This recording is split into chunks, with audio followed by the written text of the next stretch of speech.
جهلنا وذكرنا ما نسينا اللهم اجعل أعمالنا خالصة لوجهك الكريم وصلى الله على سيدنا محمد وعلى آله وصحبه وبارك وسلم والحمد لله رب العالمين آمين يا رب العالمين.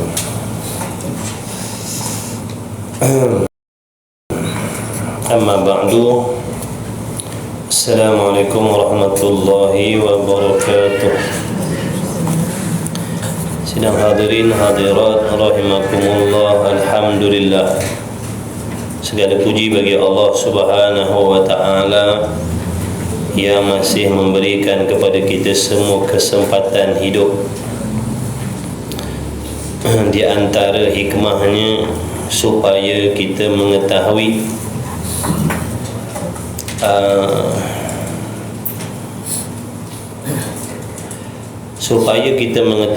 bahawasanya perhubungan kita dengan Allah Subhanahu wa taala masih lagi jauh, masih lagi banyak kesilapan dan kesalahan, belum ada bekalan dan persiapan mati. Maka dengan sebab itu, dengan rahmat Allah, Allah menghidupkan kita lagi dan memberi peluang kepada kita untuk memperbaiki amalan kita, memperbaiki perhubungan kita dengan Allah dan memperbaiki perhubungan kita sesama makhluk Allah. Alhamdulillah, pada pagi ini kita dihimpunkan oleh Allah di dalam majlis ilmu, diberi taufik oleh Allah, pertolongan. Taufik makna pertolongan. Allah Ta'ala menolong hamba-Nya melakukan ibadah, itu taufik. Ada pun hidayah bermaksud petunjuk. Hidayah bermaksud petunjuk. Kalau dulu kita jahil agama, sekarang Allah beri kefahaman agama. Kalau dulu kita tak kenal halal haram, sekarang kita dah kenal halal haram. Kalau dulu kita tak tahu apa sifat mahmudah dan apa sifat mazmumah dalam hati, maka dengan rahmat Allah, Allah memberi kita hidayah, petunjuk, sehingga kita boleh mengerti dan memahami mana yang baik di dalam hati, sifat mana yang baik di dalam hati yang menjadi asbab Allah redha kepada kita, dan manakah sifat yang mazmumah, yang dibenci oleh Allah seandainya ada di dalam hati kita. Itu namanya hidayah, petunjuk. Dan ada di kalangan manusia atas dunia ini tidak diberi petunjuk langsung oleh Allah, meskipun dia menjadi umat Nabi Muhammad sallallahu alaihi wasallam. Meskipun dia menjadi umat Nabi Muhammad sallallahu alaihi wasallam, meskipun dia diberi nikmat iman dan Islam oleh Allah, tapi ada di kalangan mereka yang Allah Ta'ala tidak kehendak memberi hidayah. Mereka Allah Ta'ala menjauhkan mereka daripada petunjuk Allah. Allah mengharamkan mereka daripada mengetahui hukum hakam Allah. Itu kehendak Allah, itu kekuasaan Allah. Itulah di antara sifat Allah yang sangat-sangat maha berkuasa, mentadbir alam ini yang dimiliki olehnya sendiri. Dia maha berkuasa dan maha bebas mentadbir apa yang dia miliki sendiri. Jadi kita sebagai hamba yang beriman kepada Allah Subhanahu wa ta'ala wajiblah bersangka baik dengan Allah, meskipun perkara yang diatur oleh Allah di dalam kehidupan kita ini adalah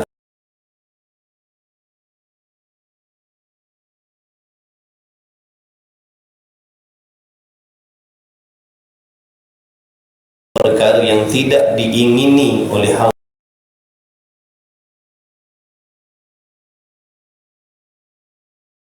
nafsu kita. Kerana kita adalah hamba yang mukmin, yang memiliki pegangan keyakinan bahawasanya Allah itu maha baik, Allah itu maha adil, Allah itu maha bijak, Allah itu maha suci daripada menganiayai hamba dia. Maha suci Allah daripada menzalimi hambanya.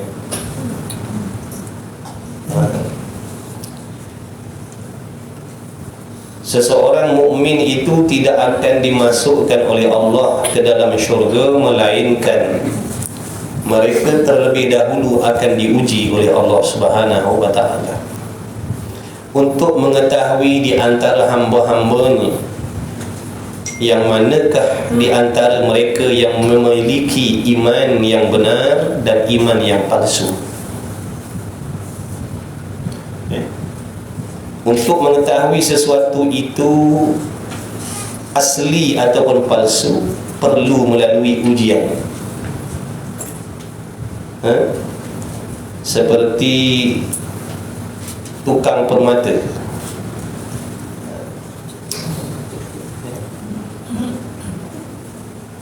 Untuk mengetahui yang mana permata yang asli dan mana yang dusta, maka ada ujian. Jadi di situ baru diketahui. Begitulah juga iman kita. Kerana sekiranya dengan ucapan di lidah kita bahawasanya kita beriman Allah Ta'ala itu Tuhan yang maha baik, yang maha adil, ucapan itu sama dituturkan oleh orang kafir munafik. Orang kafir munafik begitu juga lidahnya. Mereka mengaku Allah Ta'ala itu Tuhan yang maha baik, yang maha adil, yang maha mengetahui, walhal hatinya tidak sedemikian.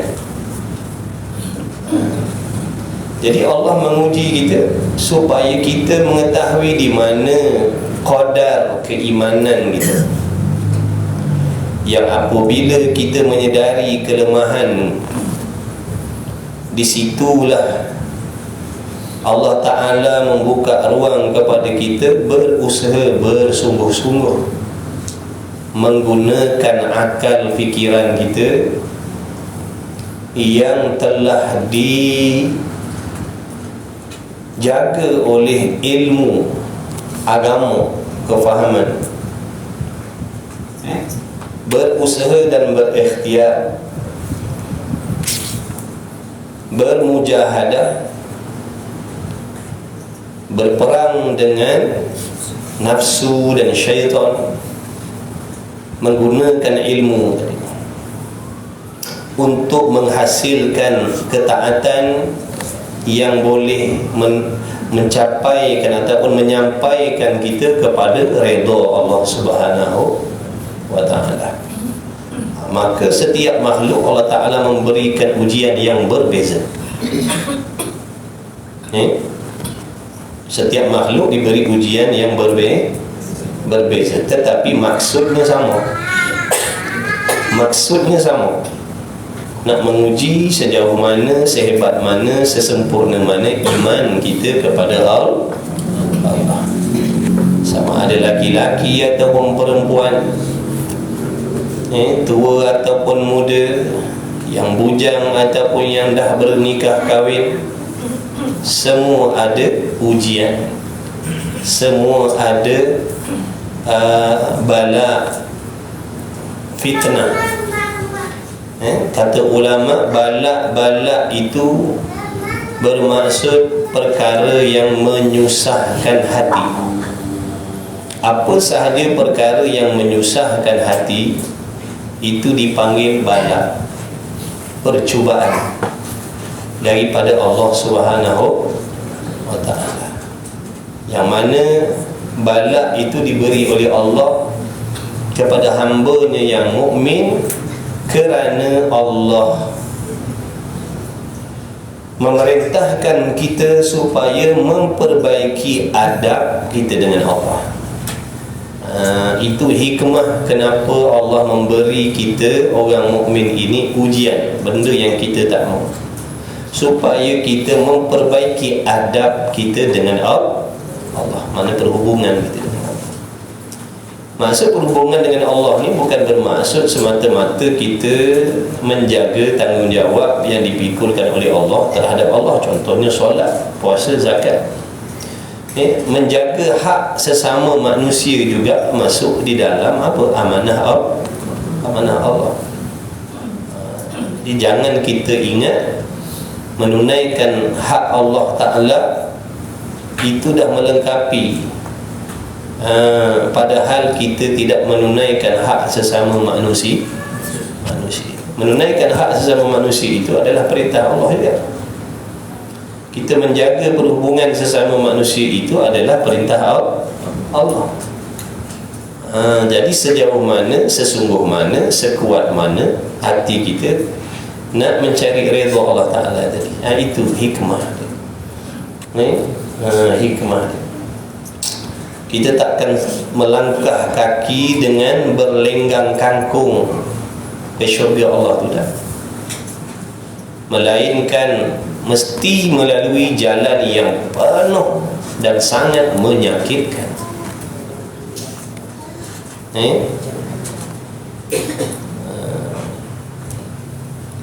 Itu dah sunnatullah, Allah jadikan demikian. Untuk mana-mana hamba ni tadi tu. Jadi ada hamba yang diberi petunjuk, ada hamba yang tidak diberi petunjuk. Ada hamba yang diberi petunjuk tapi tidak ditolong oleh Allah untuk mengamalkan. Dia hanya diberi petunjuk oleh Allah tapi tidak diberi pertolongan untuk mengamalkan. Itu yang bermaksud dia hanya mendapat hidayah tetapi tidak mendapat taufik. Jadi kita perlukan dua-dua, hidayah dan taufik. Hidayah makna petunjuk, makna ilmu, kefahaman. Taufik pertolongan daripada Allah untuk kita memanfaatkan ilmu yang telah diberi faham oleh Allah. Jadi kita kena pohon dua-dua ni. Sebab tu Nabi mengajarkan, Allahumma arinil haqqa haqqa warzuqni ittiba'ah wa arinil batilan batilan warzuqna ijtinabah.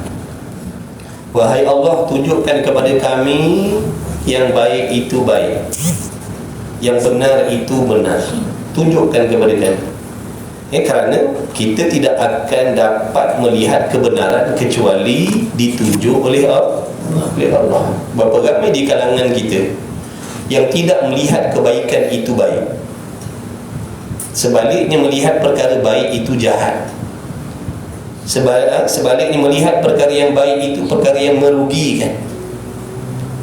Melihat benda yang baik di sisi Allah Ta'ala itu merugikan. Kerana apa? Ditutup oleh Allah.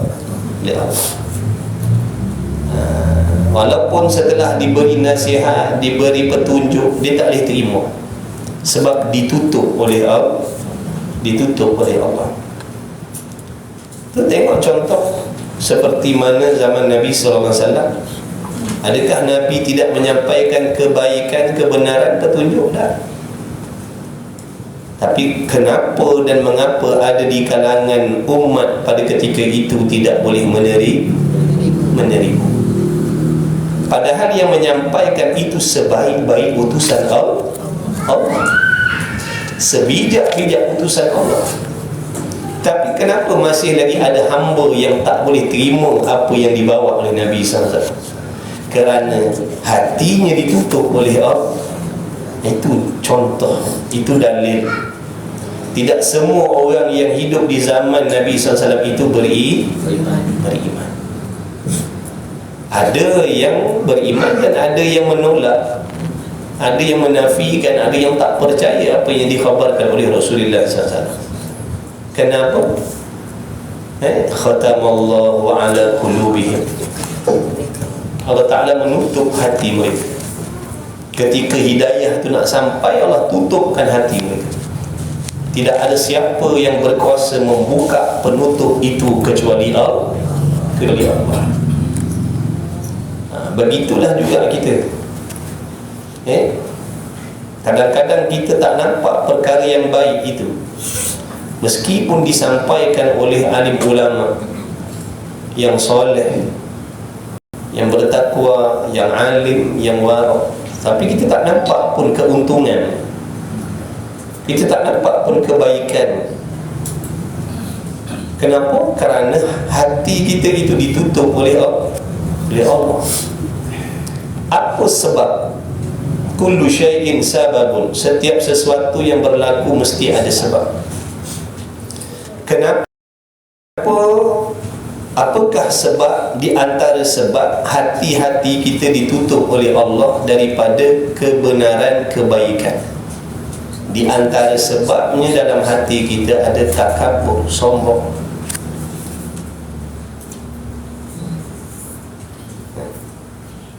Mana-mana mereka yang di dalam hatinya ada sombong, takabur, merasa diri lebih baik daripada siapa pun orang lain, merasa diri lebih taat lebih daripada orang lain, merasa diri lebih baik lebih daripada orang lain, itu takabur. Di dalam hal-hal kebaikan, di dalam hal-hal kebaikan, di dalam hal-hal ketaatan, aku lebih baik daripada orang lain. Kalau kita sebagai suami, kita mengaku akulah suami yang paling baik, nak bandingkan dengan suami yang lain. Akulah suami yang paling baik, yang paling bertanggungjawab, nak bandingkan dengan suami yang ada di atas dunia ini. Akulah suami yang terbaik sekali. Itu namanya takabur. Kalau isteri dia merasakan akulah isteri yang paling baik sekali nak bandingkan dengan isteri yang lain-lain dalam dunia, itu namanya takabur. Jadi fahamkan betul-betul takrif ataupun pengenalan tentang sifat-sifat tadi tu, supaya kita boleh cari dan semak di dalam hati kita, ada tak perasaan sedemikian. Kalau ada, itulah yang namanya penyakit takabur. Kena buang, wajib buang. Bahkan kita disuruh oleh Allah bersifat tawadhu', merendah diri. Meskipun dia suami yang baik, tapi dia tidak pernah merasakan dia seorang suami yang baik. Meskipun pada hakikatnya dia seorang isteri yang solehah, tapi dia tak pernah merasakan yang dirinya isteri yang terbaik.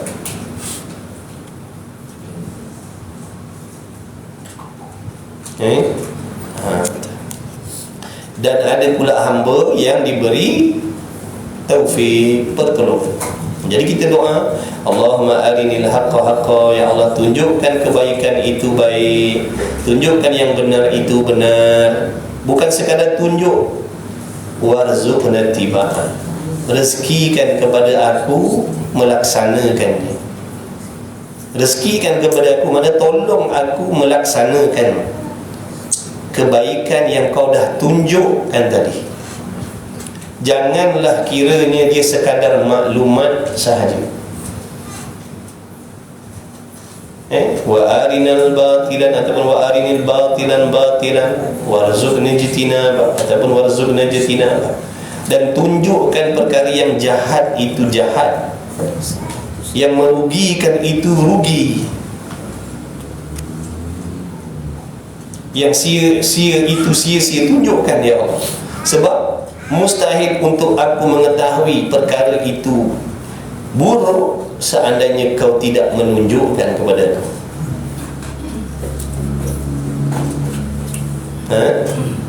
Kerana kefahaman kita tentang segala sesuatu yang baik buruk itu semuanya daripada Allah, bukan sebab kebijaksanaan kita. Itu semua rahmat Allah. Dengan sebab rahmat Allah, kita dipilih oleh Allah mendapat rahmat. Dengan asbab rahmat itu kita diberi petunjuk oleh Allah, dapat melihat yang baik itu baik, yang tidak baik itu tidak baik, dan diberi taufik oleh Allah, pertolongan untuk meninggalkan perkara yang tidak baik yang telah ditunjuk oleh Allah Ta'ala.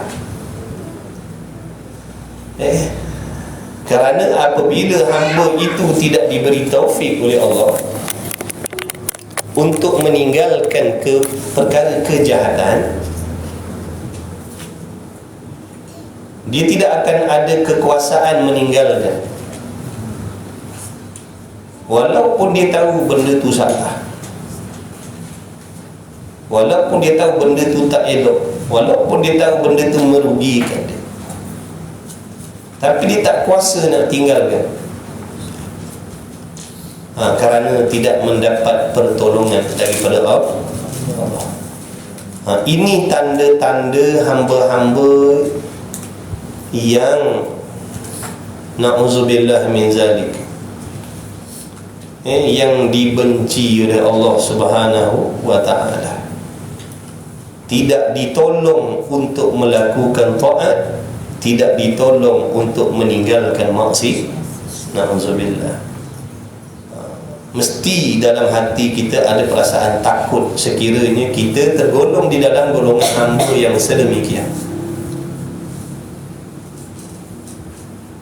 Tak peduli atas dunia ni bagaimana keadaan kita, duduk seorang, duduk berdua, berlaki, berbini, tapi kita tak ditolong oleh Allah membuat taat. Ini suatu musibah. Ini satu musibah yang sangat merisaukan kita, kerana menempah kecelakaan nanti di hari kiamat. Jangan kita berani, jangan berani, jangan berani, wallahu a'lam. Baik, baru masuk kita punya kelas. Muka surat 49. Saya 12 di bawah. 12 daripada bawah. Dan masalah yang kedua, Ya. Situ kitab Misbahul Munir. Bertuah kita Allah pilih duduk dalam majlis ilmu. Bertuah kita Allah pilih memperdengarkan telinga kita dengan ilmu yang bermanfaat. Bertuah, kena rasa bertuah, tuan-tuan. Di antara sebab kita tak boleh beramal dengan ilmu kerana kita tidak rasa bertuah apabila diberi ilmu oleh Allah. Kita rasa sama je. Kita tak pernah belajar, tapi hari ni Allah bagi kita mendengar. Daripada kita tak tahu, kita jadi tahu. Tapi dalam hati kita rasa biasa je. Tak rasa megah, tak rasa bertuah, tak rasa bernilai, tak rasa beruntung dengan ilmu yang diberi oleh Allah. Ini di antara sebab kita tidak boleh beramal dengan ilmu, kerana Allah Ta'ala mengetahui hati kita tidak bersyukur. Hati kita tak seronok dengan petunjuk Allah. Boleh faham? Bukankah ilmu itu petunjuk daripada Allah? Bukankah ilmu itu tidak ternilai? Tapi malangnya kita ni, bila diberi ilmu oleh Allah tadi, kefahaman, kita tak rasa bernilai, kita tak rasa berharga, kita tak rasa bertuah. Mudah begini dah, tak berasa macam kita dapat duit banyak. Macam mana perasaan kita tiba-tiba orang bagi kita duit banyak? Macam mana rasa? Seronok. Betul lah, itu normal. Sebab pada kita tahu itu seronok dia, bertuahnya, seronoknya, kagumnya, gembiranya, bangganya, senyum.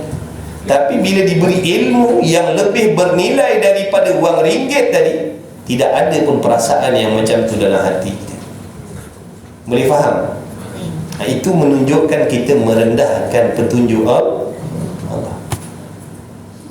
Itu tanda-tanda kita merendahkan petunjuk Allah lebih daripada benda dunia tadi.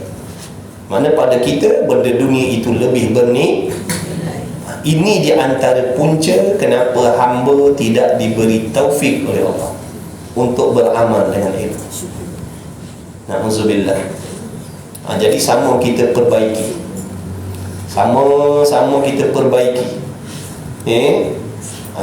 Sama kita perbaiki. Alhamdulillah ya Allah, syukur. Terima kasih ya Allah. Muju kau bagi faham. Kena rasa seronok tak?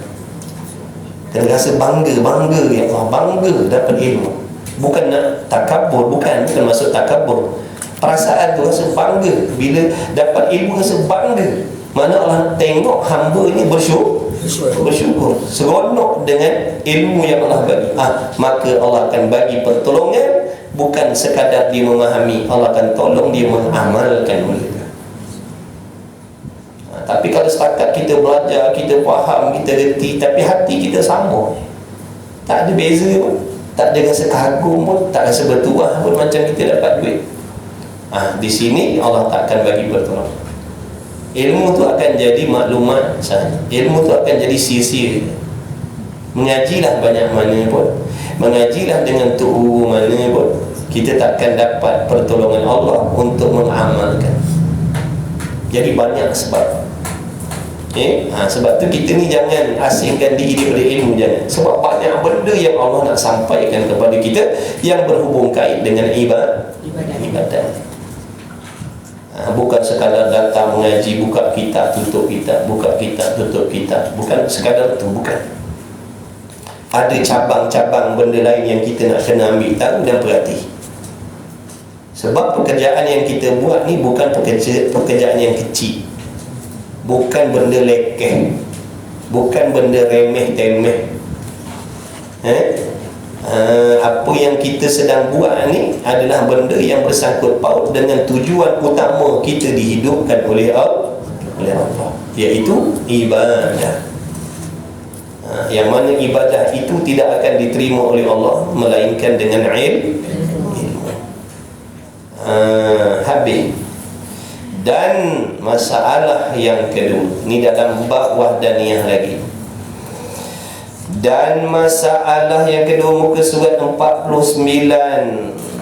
Berapa baris daripada bawah tadi, Mak? 12 baris daripada bawah, lebih kurang carilah. Baik, jangan cerita benda lain dalam majlis ilmu. Jangan sembang benda tak ada kena-mengena. Dan jangan bersembang sebenarnya.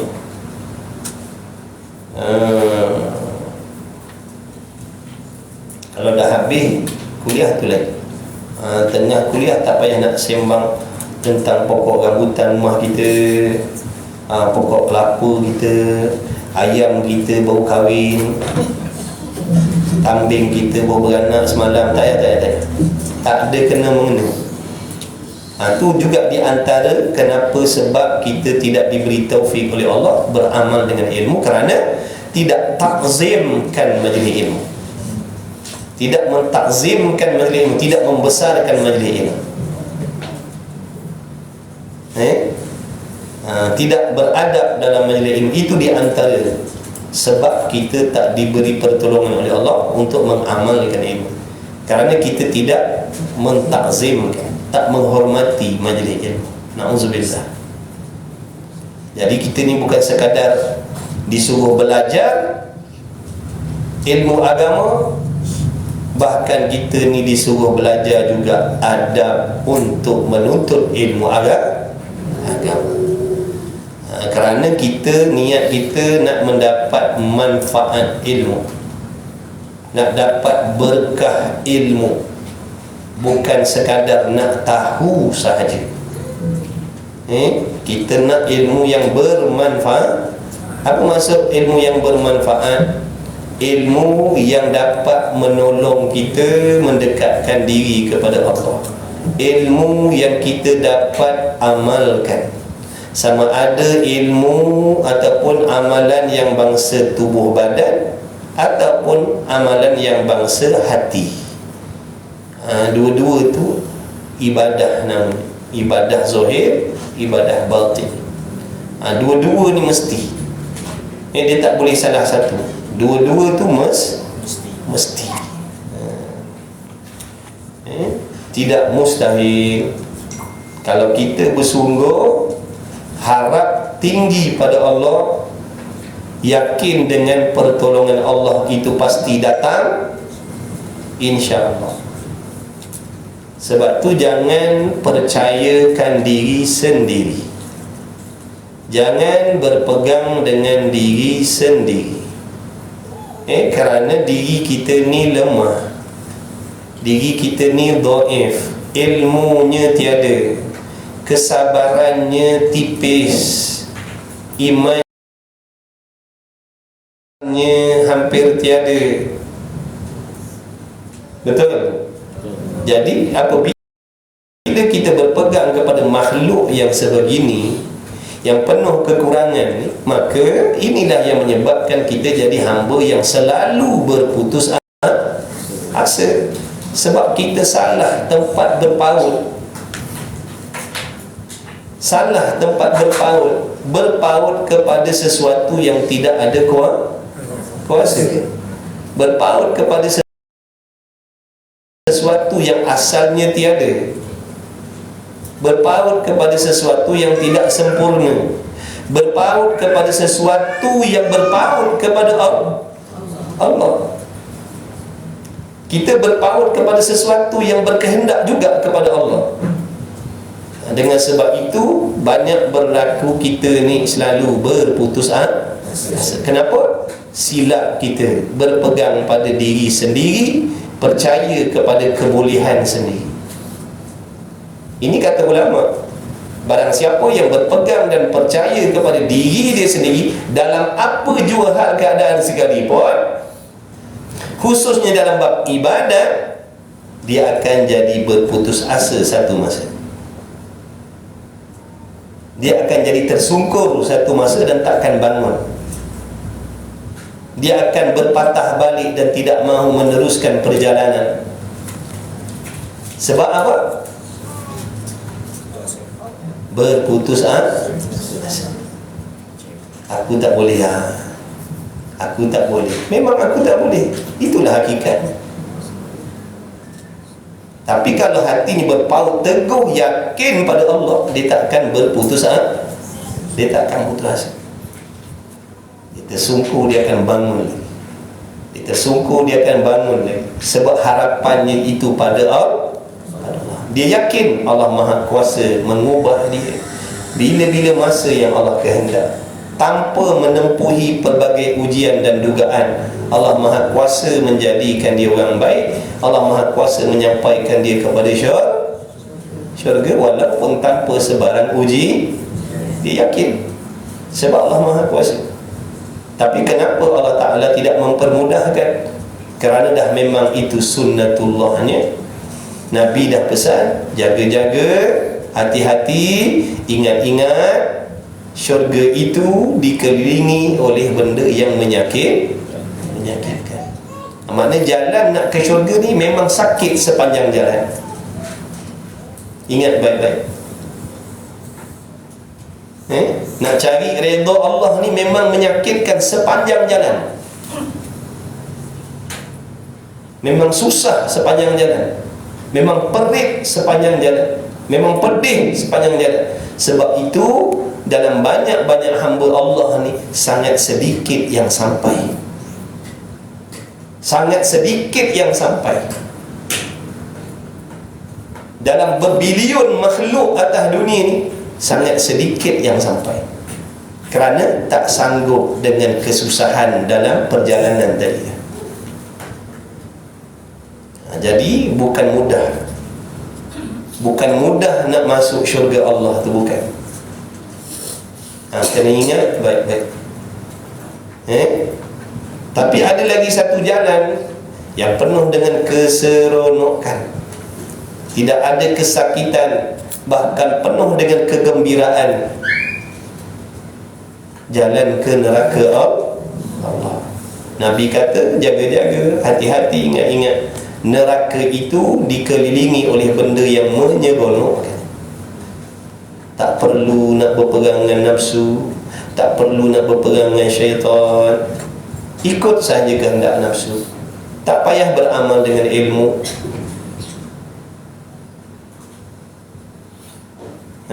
Tak payah nak mentaati perintah Allah. Ikutkan kehendak nafsu, ikutkan bisikan syaitan. Seronok tak? Lawan bisikan syaitan dengan ikut bisikan syaitan, mana berat? Berat lawan. Ikut nafsu dengan lawan nafsu, mana seronok? Mana seronok? Ikut nafsu seronok. Sebab itu kalau kita ikut nafsu, tak nak berpegang dengan syaitan kerana nak memilih seronok tadi, nerakalah tempat yang kita akan sampai. Tapi bagi orang yang sanggup menempuhi sakit tadi, lawan nafsu tu sakit, berpegang dengan syaitan tu sakit, akhirnya dia akan sampai ke suatu tempat yang penuh dengan kesenangan selama-lamanya. Takkan bertemu dengan sebarang jenis masalah selama-lamanya, iaitu syurga Allah. Dah kita fikirlah nak yang mana. Kita nak syurga ke, nak neraka ke, nak redha Allah ke, nak kebencian Allah? Fikirlah, pilihlah. Kalau kita rasa kita kuat, kita hebat, ikutlah nafsu, ikutlah syaitan, ikutkan kehendak kita. Kalau kita yakin yang kita kuat, yang kita hebat, boleh menanggung azab siksaan Allah, silakanlah, ikutkan nafsu itu. Tak perlu bersusah-susah untuk taat perintah Allah, tak perlu.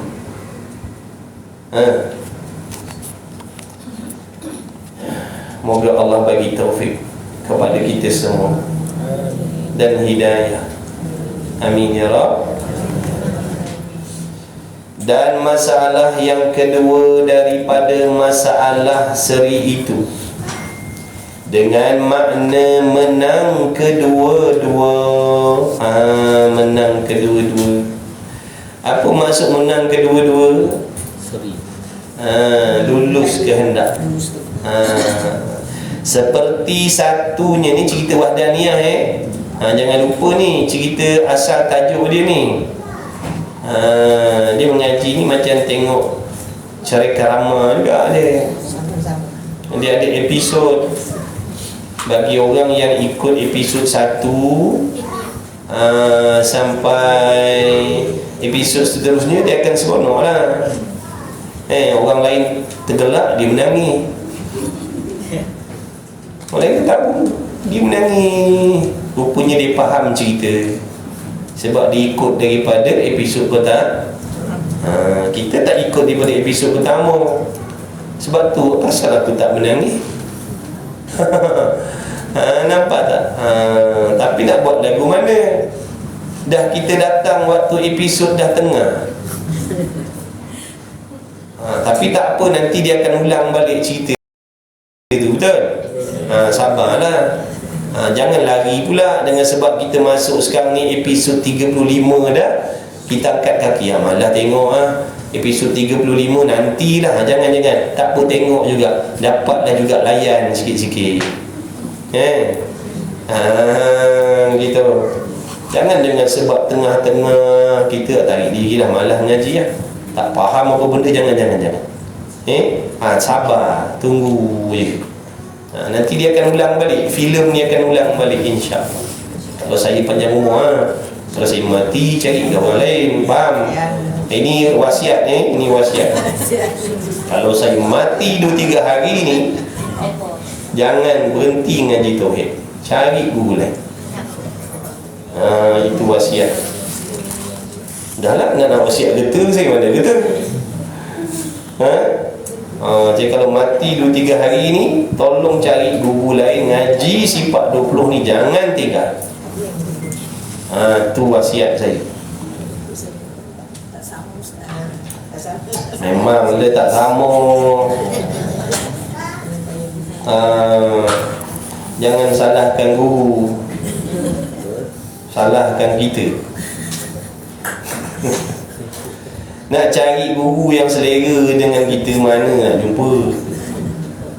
Kita kena ikut selera guru, bukan guru kena ikut selera kita. Tu cara mengaji kita nak suruh guru ikut selera kita, salah. Kita nak suruh guru ikut masa kita, tu salah. Sekarang ni banyak anak murid macam tu. Dia aturkan guru dia, bukan guru aturkan dia. Tengok. Nak belajar agama tu, tapi adab tak tahu. Jangan. Jangan. Sedikit sangat murid yang beradab dengan guru dia. Tapi sini semua beradab, semua. Tempat lain-lain tu entah mana-mana tempat saya pun tak tahu. Sini semua Masya Allah, Tabarakallah.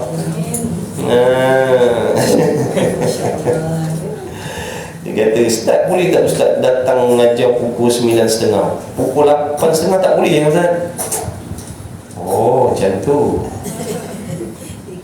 Kau yang kena aturkan masa kau. Kalau nak ikutkan kehendak murid, yang tu sekarang di pukul 9, yang tu pukul 10, yang tu pukul 8, dah terguna ikut yang mana satu. Sebab tu kena ikut guru. Kau nak ilmu, kau kena korbankan masa kau. Kalau tak, kau tak dapat. Tu je. Faham tak tu? Sebab tu Nabi SAW satu ketika dulu, bila orang tak nak ikut apa yang Nabi ajar, Nabi pindah tempat lain. Nampak tak? Dia tak nak jatuhkan maruah dia sebagai Rasul. Dia nak kena ikut kehendak manusia. Manusia kena ikut kehendak dia, manusia kena ikut petunjuk dia, sebab dia Rasul. Bukan dia kena ikut petunjuk manusia. Rendahlah martabat Rasul tadi. Nampak tak? Kalau Rasul kena ikut kehendak. Janganlah hajar tentang Tuhan ni, hajar tentang berhala lah. Kita orang tak berapa suka lah pasal Tuhan ni. Kita orang seronok pasal berhala. Dah, Nabi nak ikut kan? Dah, kau tak nak ikut apa yang dia ajar, kita pergi tempat lain. Begitulah maksudnya. Allahumma salli ala sayyidina Muhammad. InsyaAllah ramai je. Saya dah beritahu itu, saya ni tayar spare kan. Sementara tuan-tuan nak sampai kedai tayar, beli tayar baru, tayar ori, pakailah tayar spare ni dulu. Faham tak ni? Nanti dah jumpa tayar ori, pakailah. Dah memang kita, itulah hakikat dia. Kita bukan yang terbaik dah. Kita takkan boleh memuaskan hati manusia. Rasul pun orang tak puas hati. Ini kan kita jadi jangan sebab guru kita mati, kita berhenti mengaji. Jangan sekali-kali, jangan. Terus mengaji. Ada lagi guru yang jauh lebih baik, yang jauh lebih baik, lebih soleh, lebih bertakwa, lebih beramal, lebih warak. Gitu. Ada, insya-Allah. Baik. Dan masalah yang kedua, asli, iaitu mana dengan makna menang kedua-dua, seperti satunya menghendaki memberi ada suatu makhluk Kononnya, contohnya Tuhan yang pertama nak buat satu makhluk. Contohlah makhluk ni kita ambil lah matahari contoh. Makhluk tu kan banyak, ambillah satu nak buat contoh. Jadi maka menjadi ia akan dia. Maka Tuhan yang pertama tadi dia pun buatlah makhluk yang nama matahari tadi. Daripada tak ada kepada ada. Tu. Dan yang satu lagi pula, kan dah kata tadi ada dua. Ni etikot yang sesat ni. Ni kita sedang bincangkan etikot yang salah ni. Mereka kata ada dua Tuhan, ni yang kita nak bincangkan, faham? Bukan suruh etikot Tuhan ada dua, faham? Jangan tidur lah. Kang salah faham Kang. Orang kata contoh, Kang dia dah kata tu dekat rumah Haji Melaka cawangan Tanjung Minyak tu ada tak siapa nama tu, Mamat apa tu pakai apa, dia katanya Tuhan ada dua. Pula dah. Padahal dia yang tidur.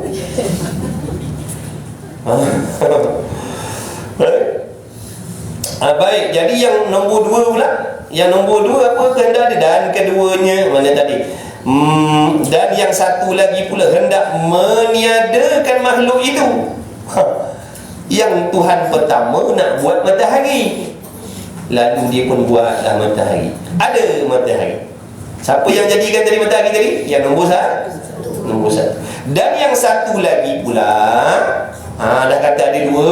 Yang satu lagi pula hendak meniadakan makhluk tu. Dia nak binasakan matahari. Yang tadi nak jadikan, dah jadikan. Yang dia ni pula kehendak dia nak membinasakan. Saya dah pesan dari itu, ingat. Bila sebut Tuhan, sifat dia apa? Kehendak dia mesti lurus. Itu Tuhan. Itu sifat Tuhan, jangan lupa tu. Bila sebut Tuhan, apa yang dikehendak mesti jadi. Tak boleh tangguh. Tak boleh dia nak benda lain, jadi benda lain. Itu bukan Tuhan tu kalau begitu. Nampak tak tu? Jadi maka meniada ia akan dia. Lalu dia pun tiadakan matahari tadi. Faham tak ni? Setakat ni nombor satu tadi nak buat, lalu ada matahari. Yang nombor dua ni nak membinasakan matahari tadi tu, lalu dibinasakan matahari tadi. Dan hasillah kehendaknya. Makna dua-dua kehendaknya lulus. Yang pertama nak ciptakan matahari pun dapat. Yang kedua nak membinasakan matahari pun dapat. Dan keduanya itu lemah.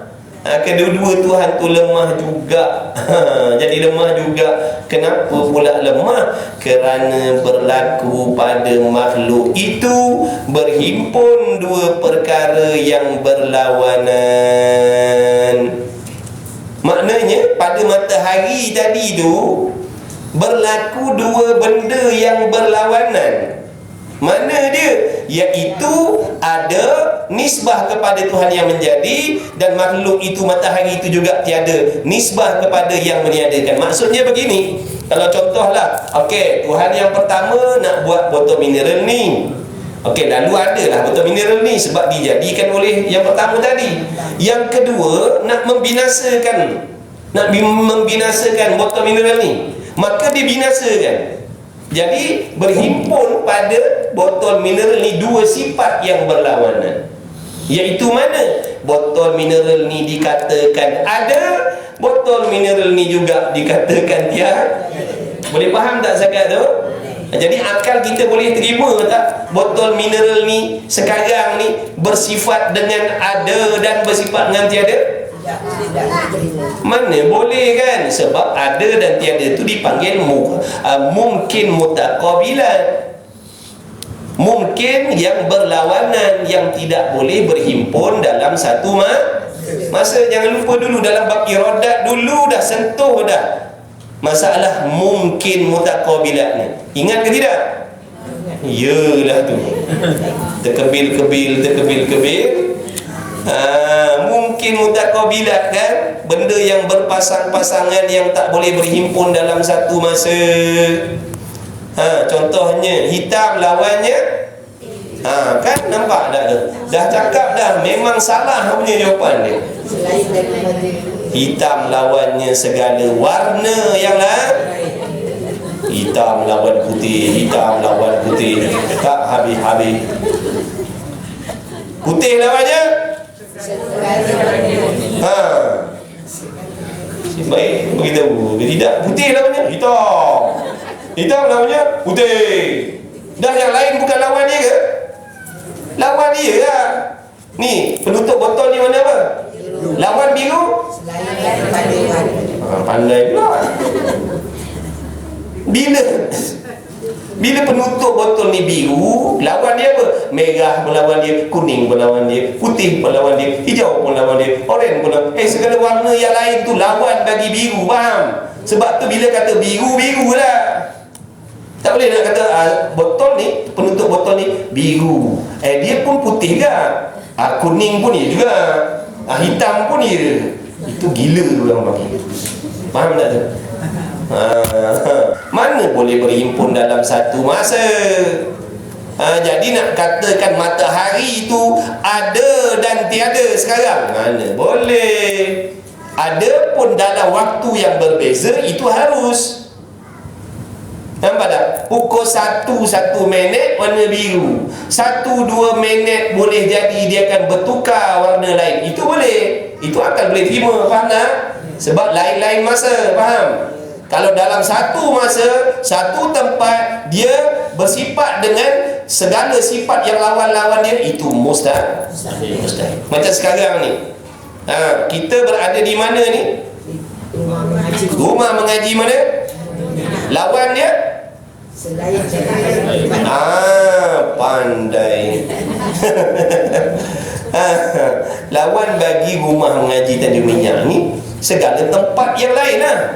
Planet Pluto pun lawan juga sini, planet Zuhal pun lawannya sini juga, Mekah pun lawannya sini. Jadi Tanjung Minyak ni lawannya segala tempat yang lain. Jadi tak bolehlah rumah pun lawan juga sini, betul? Jadi bila kita ada di sini, tak ada di rumah, tak ada di pasar, tak ada di mana-mana, tak ada lah, ada di sini. Sekarang ni pukul tak ada jam ni. Saya tak jam ini 10.40, kita di sini. Tapi tak mustahil pukul 10.41 kita dah berubah di tempat lah. Betul? Makcik, apa semacam pelik? Pukul 10.40 kat sini, 10.41 kita boleh berada di tempat lain. Boleh tak? Boleh. Dah apa tercengang pula macam? Dah sampai belum? Apa nak pelik pula? Masa lain-lain pelik. Tadi dia angguk, lepas tu dia tak angguk lah. Macam-macam lah. Pukul 10.40 kat sini, 10.41 kan kita kat Amerika mana tu? Mustahil ke Allah pindahkan kita? Dah apa yang terperanjat ni? Dah belajar kan itu hukum adat, hukum akal. Memanglah pada adat mustahil nak pindah tempat jauh dalam masa yang singkat, tapi pada akal boleh tak? Allah boleh buat tak? Daripada alam dunia Allah pindahkan kita ke alam barzah, tak boleh buat? Kena marah. Tu ngaji suruh faham. Pelik pula.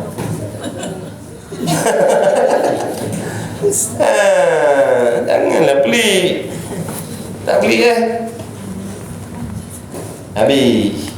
Jadi mustahil lah, mana boleh. Kerana berlaku pada makhluk itu berhimpun dua perkara yang berlawanan, iaitu ada nisbah kepada yang menjadi, dan makhluk itu juga tiada nisbah kepada yang meniada. Sebab tu kan kalau anak kita telefon kejap lagi, dia kata, Mak ada kat mana ni? Mak ada di rumah ngaji Tanjung Minyak, dan mak ada dekat family store ni. Kata, Mak tadi mak makan pil berapa biji mak kan? Mana boleh. Kalau dah kata mak di rumah ngaji lah. Tak boleh nak jawab. Sekarang datang ambil mak, dekat pukul 11, datang ambil mak dekat rumah ngaji dan ambil dekat family store. Mak dekat mana? Mak dekat dua-dua ni. Tak ke pening anak kita nanti kan? Mana boleh berhimpun dalam satu masa je. Sekarang mak ada di rumah ngaji, tapi sekarang pukul 11 kan mak dah ada dekat tempat lain dah, dekat family store. Tu tak apalah, anak kita tak pening. Ni kata sekarang mak ada di rumah ngaji, sekarang mak juga ada di family store, sekarang mak ada tepi laut. Mustahil. Habis, insya-Allah tak faham tak apa, ngaji je. Ngaji. Allah Rabbi.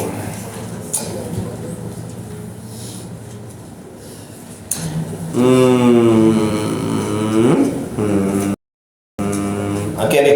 Dan berhimpun dua perkara yang berlawanan pada satu benda itu hukumnya mustahil.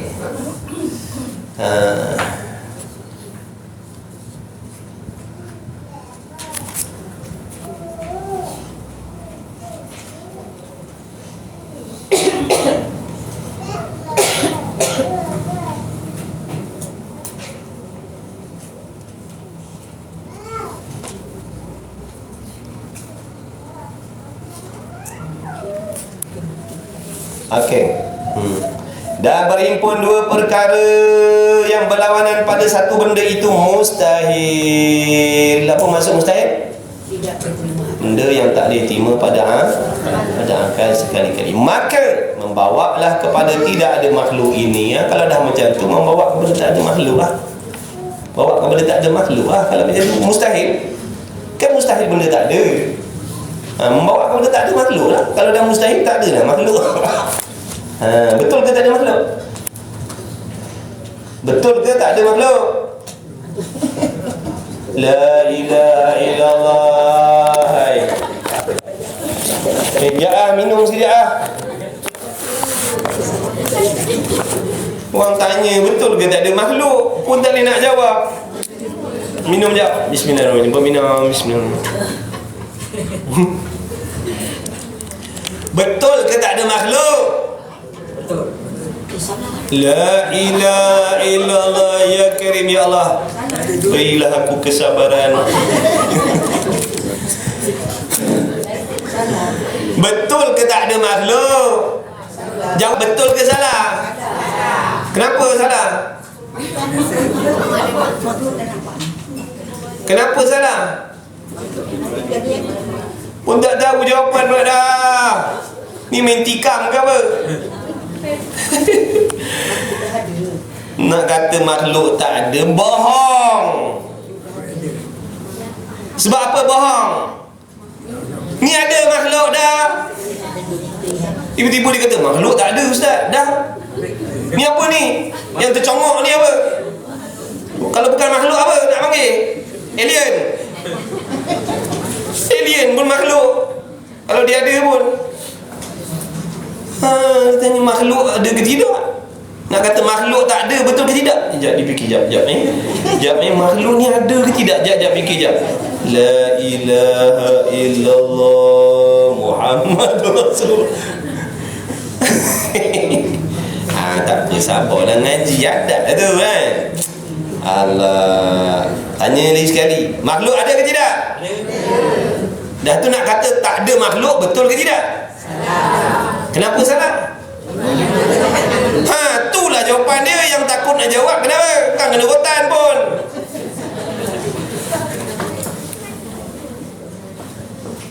Ditanya sebelah, makhluk ada ke tidak? Ditanya kawan sebelah, makhluk ada tidak? Entahlah, aku pun tak tahu lah. Engkau makhluk ke bukan?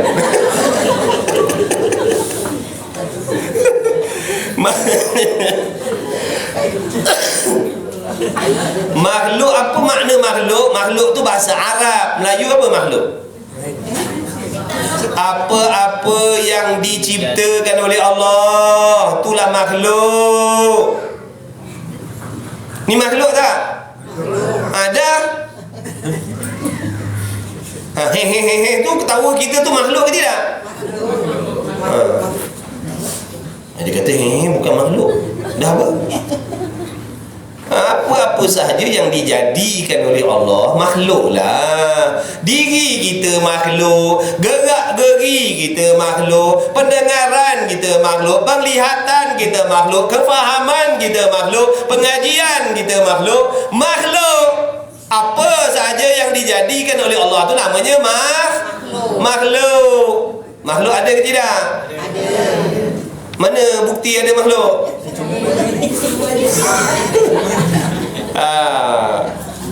Kita ni lah makhluk paling dekat sekali.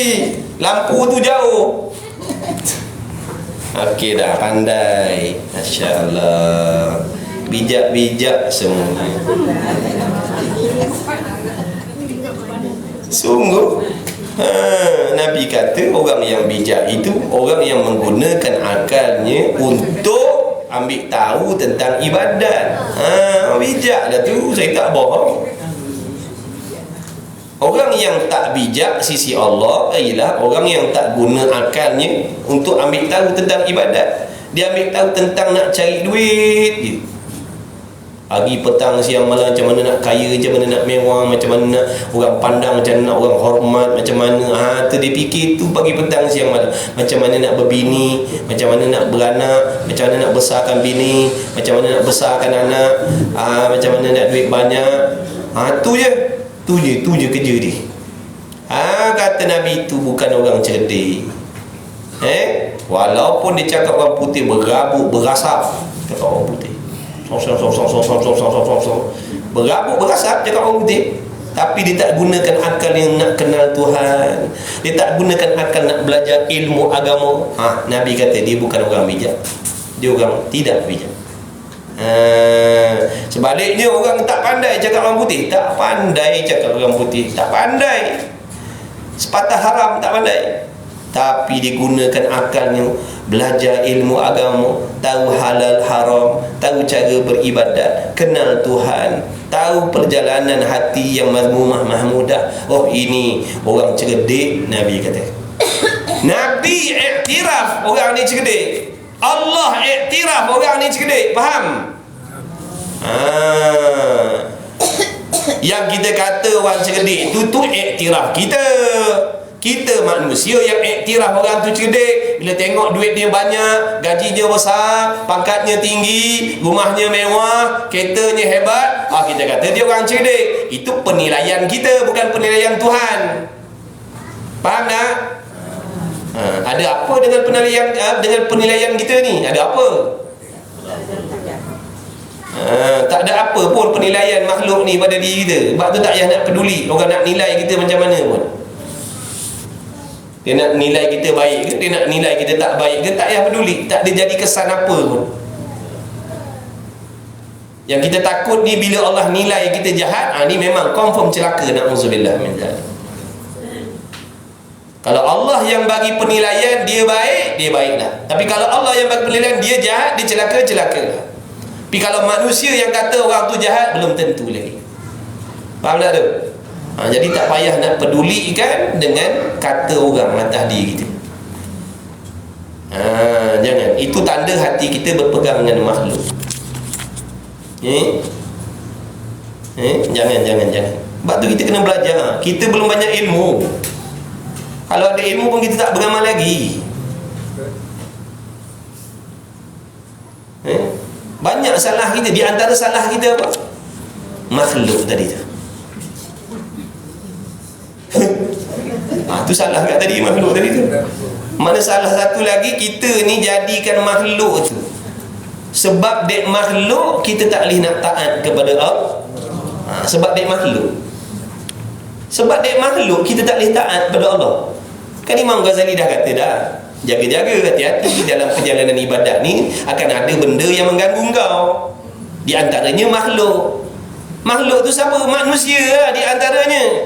Manusia ni siapa? Kadang laki kita, kadang bini kita, kadang anak kita, kadang mak bapak kita, kadang-kadang kawan-kawan kita. Inilah yang menjadi penghalang kita nak ibadat. Contohnya mana? Takut orang kata kita begini, kita sanggup tak ikut perintah Allah. Takut orang pandang rendah kita, kita tinggalkan agama. Sebab bila ikut agama ni nanti orang pandang kita tak bagus. Kalau taat sangat pada suami, orang kata bodoh. Jadi dia tak taat pada suami sebab takut orang kata dia bodoh.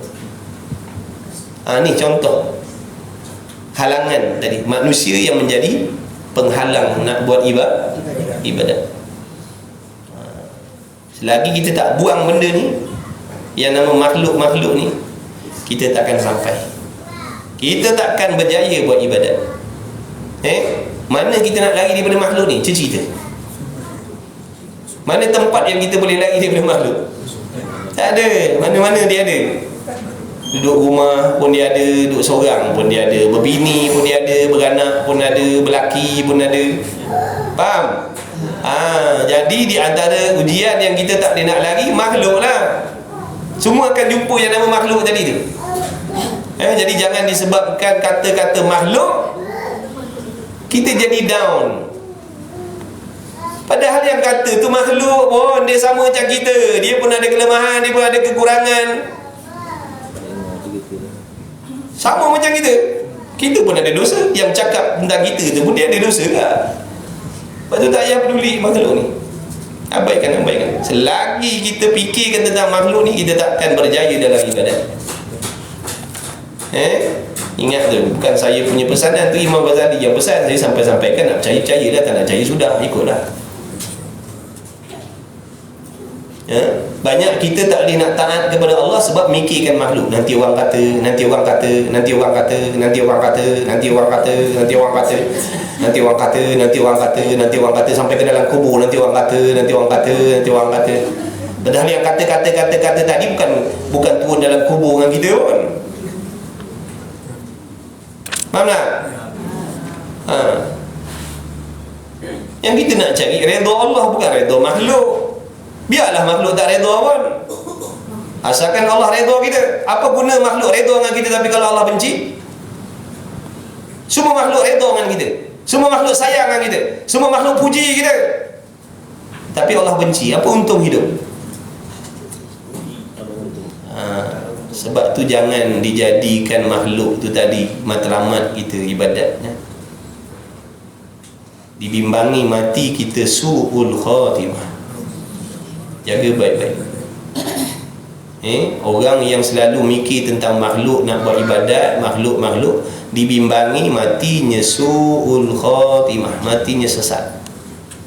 Na'udzubillah. Jadi jangan pedulikan makhluk. Jangan dengan sebab kata-kata makhluk, caci maki makhluk, fitnah makhluk, kita jadi lemah nak taat kepada Allah. Jangan. Teruskan. Sebab tu kena uzlah. Asingkan diri daripada makhluk. Campur yang baik-baik, yang tak baik jangan ambil pot.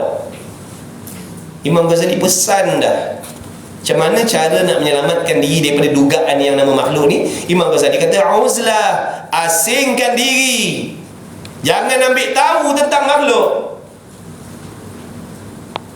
jangan ambil peduli tentang makhluk kecuali benda yang baik-baik dan manfaat untuk kita. Campur makhluk dalam hal yang baik, tinggalkan makhluk dalam benda yang lara, yang maksiat.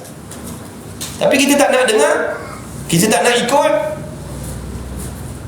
Kita lebih mahir lagi, kita lebih pandai, kita lebih faham daripada Imam Ghazali. Habis semua cerita orang kita nak ambil tahu, semua perkataan orang kita nak percaya.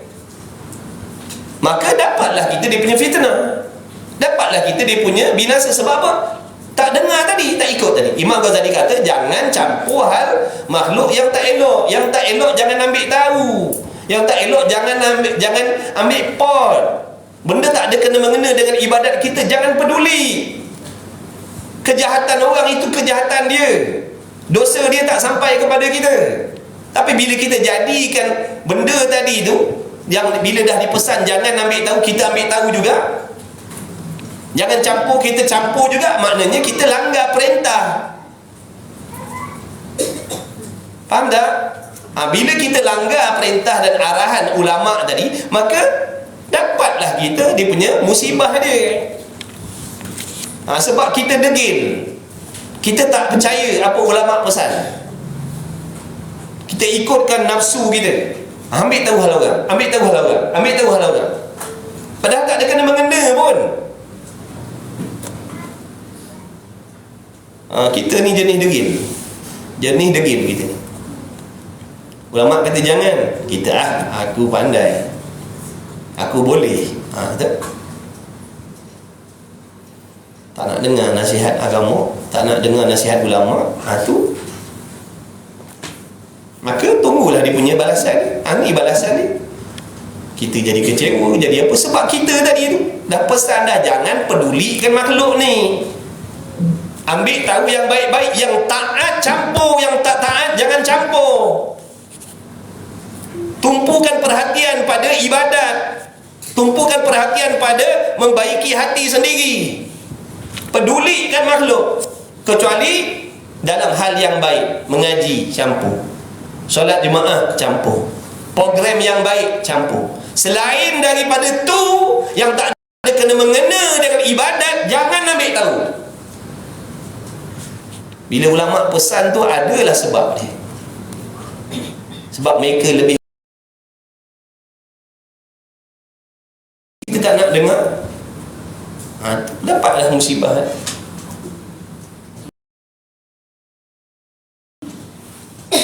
Jadi cara nak menyelamatkan diri daripada gangguan makhluk ni apa? Uzlah. Uzlah, mengasingkan diri. Mengasingkan diri daripada makhluk. Bukan tujuan kita dah jadi baik, bukan sebab kita jadi baik, bukan. Mengasingkan diri daripada makhluk kerana kita nak tumpukan diri kita pada ibadat, nak tumpukan pada nak baiki diri kita. Bukan mengasingkan diri tak nak campur makhluk sebab dah berasa pandai, dah berasa alim, dah berasa baik. Bukan, tu salah. Takut terkena fitnah. Tu tujuan disuruh mengasingkan diri, takut terkena fitnah. Sebab kita tak kuat. Maknanya jangan pergi menempah, maksudnya.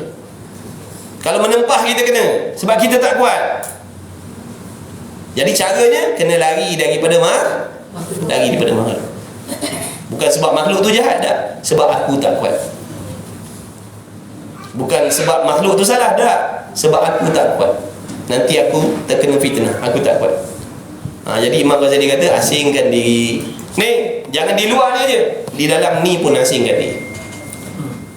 Ini pun kena asingkan diri. Sebab dalam ni pun kita berhubung dengan makhluk. Nak tahu cerita makhluk, nak korek rahsia makhluk ni, semua dalam ni. Betul ke tidak?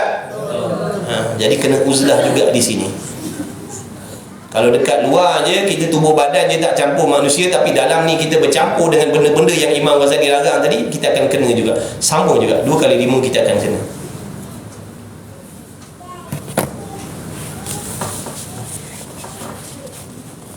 Hal yang baik-baik campur, ilmu manfaat campur. Benda tak elok jangan pakai. Benda tak ada kena-mengena dengan ibadat, nak baiki ibadat kita, tak payah ambil peduli. Jangan.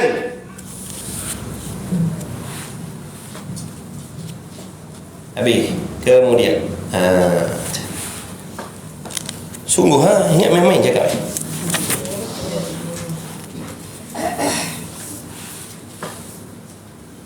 Kita tak boleh nak salahkan makhluk. Kita kena salahkan diri kita sendiri. Ulama dah pesan, kita tak nak dengar.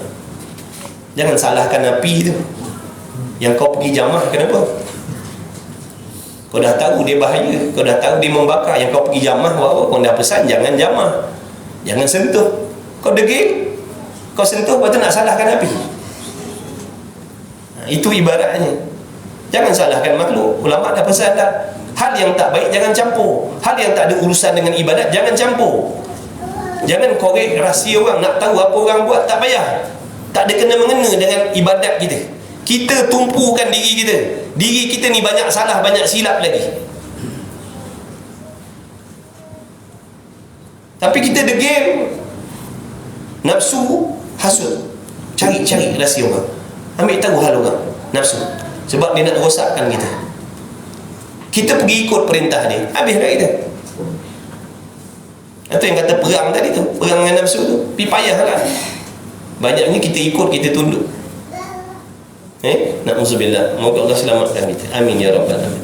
Semua manusia ada salah silap. Sebab tu Allah tak matikan kita lagi. Sebab Allah nak suruh kita baiki. Pasti kita ada kelemahan. Dah tahu, maknanya usaha perbaiki. Cuba tinggalkan makhluk ni. Tengok macam mana kesan dia. Kita tak buat lagi. Sebab tu kita tak dapat kesan baik lagi. Sebab kita tak tinggalkan lagi makhluk tadi. Masih nak ambil peduli dengan hal orang. Itu kita nak kata kita dah bersungguh. Itu kita nak kata kita dah bersungguh beribadat, dah sungguh jaga diri. Bukan mudah. Nanti Allah akan peksa sehalus-halusnya kita di hari kiamat besok.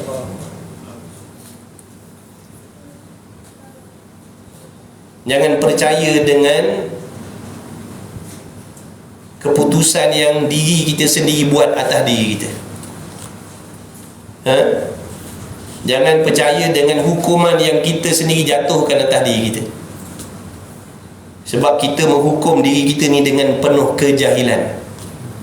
Kita menghukum diri kita ni dengan nafsu. Tu yang kata kita dah baik, kita dah kata kita bersungguh. Padahal pada pandangan Allah kau belum bersungguh lagi. Pernah tak dengar cerita? Saya dah cerita hari tu, kisah tukang jahit tu, tukang tenun tu. Pernah dengar tak cerita tu? Tak pernah dengar? Dengar cerita sikit lah. Ni seorang waliullah ni, kerja dia menenun kain. Tenun kain. Dia memang mahir. Dia buat penuh cermat, penuh teliti, penuh teratur, sehingga menghasilkan tenunan yang sangat baik pada pandangan dia. Pada pandangan dia, ini tenunan aku ni terbaik. Tak ada sengit, tak ada bengit, cantik dan sebagainya. Pasti akan orang beli dengan harga yang mahal. Nanti aku nak pergi hantar dekat orang tengah, supaya orang tengah ni nanti pergi jual kat tempat lain, mesti dia akan ambil dengan harga yang mahal. Sebab dia dah puas hati dengan tenunan dia sendiri. Faham tak? Lalu bila sampai dia orang tengah tadi, orang tengah ni tadi membeli dengan harga yang sangat murah. Sebab apa? Orang tengah tadi lebih dahsyat ilmu tenunannya. Orang tengah tadi, dia memiliki ilmu tentang tenunan yang lebih dahsyat daripada diri dia. Dengan sebab itu, mengikut penilaian dia, maknanya tak boleh nak beli dengan harga yang mahal. Tak sampai tahap lagi. Tapi tuan empunya diri dah sangat puas hati. Yakin mesti mahal punya orang beli. Tiba-tiba bila sampai ke orang yang ahlinya, murah yang beli. Lalu dia menangis sekuat-kuatnya. Dia menangis meraung sekuat-kuatnya. Lalu orang tengah tadi itu kesian tengok. Makna kenapa sampai menangis sampai macam tu sangat? Tak apalah, aku bayar juga seperti harga yang kau nak. Sebab tengok dia punya menangis tu dahsyat sangat. Nampak macam nak sangat nilai yang mahal tadi tu. Tiba-tiba dia kata, aku menangis bukan dengan sebab nilai dia yang murah yang kau nak beli. Aku menangis sebab, kata dia apa? Aku teringat, aku takut nanti di hari kiamat bagaimana penilaian Allah tentang amalan aku. Yang mana hari ni aku rasa aku puas hati dengan amalan aku. Aku kata aku baik, aku kata aku dah bersungguh, aku dah puas hati. Ini pada pandangan aku, ini pada ilmu aku. Bagaimana yang nak menghisap aku nanti di hari kiamat? Tuhan yang maha luas, maha halus pengetahuan dia. Dah tentu akan nampak banyak kesilapan dan kesalahan. Sebab tu jangan kita puas hati dengan diri kita. Jangan kata aku dah baik dah. Itu penilaian kita dengan kebodohan kita. Sebab tu pernah ditanya kepada seorang waliullah. Dia kata, apa yang kau nak katakan tentang amalan yang kau dah buat selama ni? Sesungguhnya aku yakin amalan aku belum diterima oleh Allah. Sebab apa? Dia tahu kesilapan dan kesalahan yang ada dibuat. Kita tak jumpa kesilapan tu sebab kita jahil. Pengetahuan pengetahuan kita tentang ibadat sangat sikit. Sebab tu kita puas hati dengan diri kita. Sebab tu kita menghukum aku dah baik, aku dah bersungguh.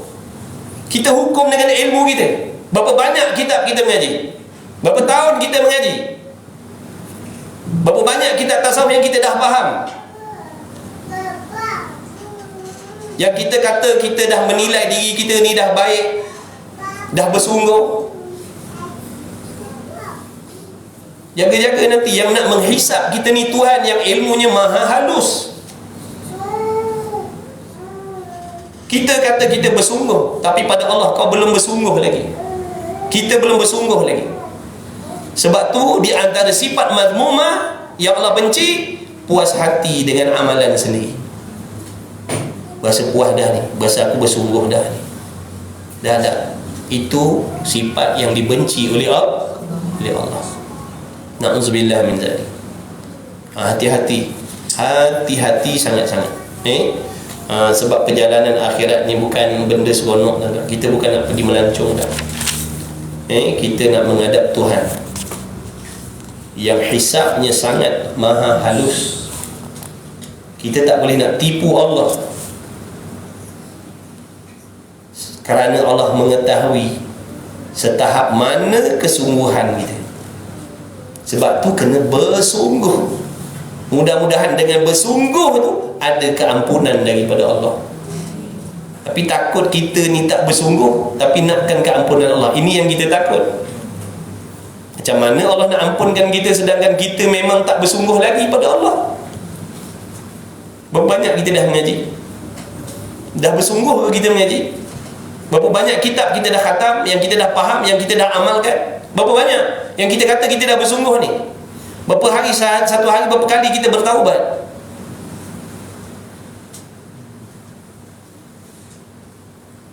Ini kita kata kita bersungguh. Jangan pernah rasa kita ni bersungguh. Tak, kita belum lagi. Belum lagi.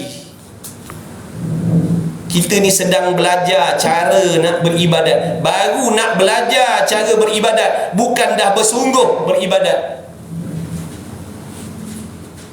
Baru nak belajar cara nak beribadat, kita masih kebudak-budakan lagi dalam ibadat ni. Tak payah kita nak perasan kita dah masuk dalam golongan orang yang beribadat, yang bersungguh-sungguh. Tak payah nak perasan. Ilmu pun kita banyak tak erti, tak tahu, tak faham lagi. Ibadat ni hasil bila ada ilmu. Kita ilmu tak ada. Kalau ada pun tak beramal semua lagi. Macam mana kita nak kata kita bersungguh? Jadi tolong sedar diri kita masing-masing. Ini dah nasihat untuk diri saya sendiri. Dan yang lain-lain kalau nak dengar, kalau tak nak dengar, terpulang. Saya nak cuba sampaikan apa yang Imam Ghazali sampaikan dalam kitab sana tu, Minhajul Abidin, menceritakan tentang perjalanan orang ibadat. Itu di antara dia. Sebab dalam hati kita ni, di antara penyakit hati kita manusia ni, al-aman, puas hati dengan diri sendiri yang sebenarnya masih jauh lagi dengan Allah. Itu penyakit kita. Jangan kita kata tu sifat baik tu. Itu sifat tak elok. Bila ada dalam hati kita sikap puas hati, rasa puas hati dengan amalan kita, itu sifat yang dibenci oleh Allah. Kenapa? Dia akan menipu kita. Dia akan tipu kita. Kita akan duduk di situ dan berpuas hati, sedangkan kita belum masuk lagi dalam golongan orang bersungguh. Kita sendiri yang perasan. Sebab besok nanti di hari kiamat banyak yang terperanjat. Kenapa Allah tak terima? Kenapa Allah tolak? Sebab apa? Dulu kita dah puas hati konon-konon, padahal kita masih jahil, masih jauh lagi. Jangan sama-sama kita kena ingat, pakat-pakat ingat.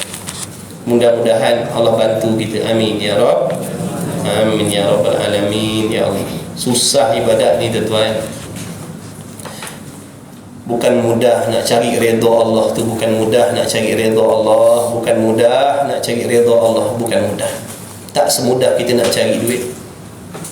Nak cari redha Allah payah, musuh banyak, perangkap halus. Imam Ghazali kata perangkapnya halus, sembunyi, yang merosakkan amal. Perangkap-perangkap ibadat ni halus, tersembunyi, tersorok, tidak boleh dilihat, melainkan orang-orang yang ada mata hati saja yang boleh nampak. Kalau setakat kita ni yang jenis mata gabun, mata hati gabun ni, memang takkan nampak punya. Sebab tu kita rasa tak ada apa pun, okey je, selamat je. Sebab kita gabun, kita tak nampak yang kita ni sebenarnya sedang duduk dalam perangkap syaitan. Kita tak nampak sebab kita jahil. Pandangan kita tak sama dengan pandangan alim ulama, tak sama. Mereka nampak, sebab tu mereka tolong bagi tahu. Tapi masalahnya kita ni ada takabur, sombong, tak nak percaya pula apa yang dikatakan oleh ulama yang dah nampak tu. Kita mengaku pandangan kita pun macam mereka juga, padahal mata hati kita kotor, mata hati kita gabun.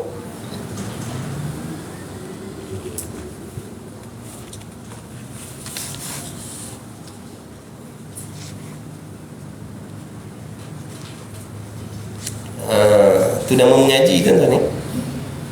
Tu nama mengaji. Kalau tak suka, tak pula. Tu di antara cara kita nak pukul hati kita ni. Nak pukul hati kita ni yang bersenang-senang ni. Biar nampak silap, biar nampak salah, biar nampak dosa. Sebab kalau tak cakap macam tu, kita akan memuji-muji diri kita, konon-konon kita ni dah baik, dah sempurna. Belum lagi, belum, banyak salah silap kita ni. Kalau Allah ambil nyawa kita dalam keadaan hati kita masih macam ni, Allahu Akbar, tak tahulah punya penyesalan kita nanti macam mana. Tak payah, tumpukan perhatian kita pada ibadat diri kita sendiri. Ulama pesan ikut, jangan jadikan manusia sebagai asbab untuk kita, ataupun sebagai sebab kita menjauhkan diri daripada Allah. Jangan. Sebab manusia tadi takkan tolong kita jawab soal muka nakir dan kubur.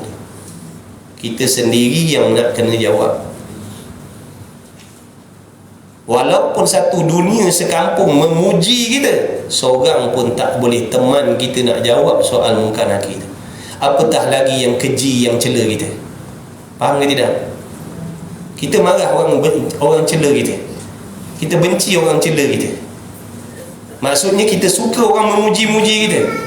Ketahuilah, seandainya satu dunia ni memuji-muji kita, seorang pun tak boleh tolong teman kita menjawab soalan munkar nakir. Dan waktu kita nak hadap dengan sakaratul maut tu, malaikat maut tu, orang lain takkan teman. Walaupun yang memuji kita di satu dunia, seorang pun takkan sanggup teman kita. Ini yang memuji, apatah lagi yang mencela. Yang memuji pun tak boleh tolong, yang mencela lebih-lebih lagi. Jadi tak payah peduli kan. Tak payah peduli kan. Kalau benda tu tak penting, Imam Ghazali tak sebut dalam kitab tu. Kerana makhluk ni di antara halangan hamba itu sampai kepada Allah. Di antaranya, ada kala hamba tadi gagal dengan sebab dunia dia. Ada kala manusia dia boleh, hamba tadi dia boleh tinggalkan dunia, dia boleh tinggalkan benda-benda tak elok, benda-benda tak faedah, benda-benda tak ada kena mengena dengan ibadat, dia boleh tinggal. Tapi dia gagal bila berhadapan dengan makhluk.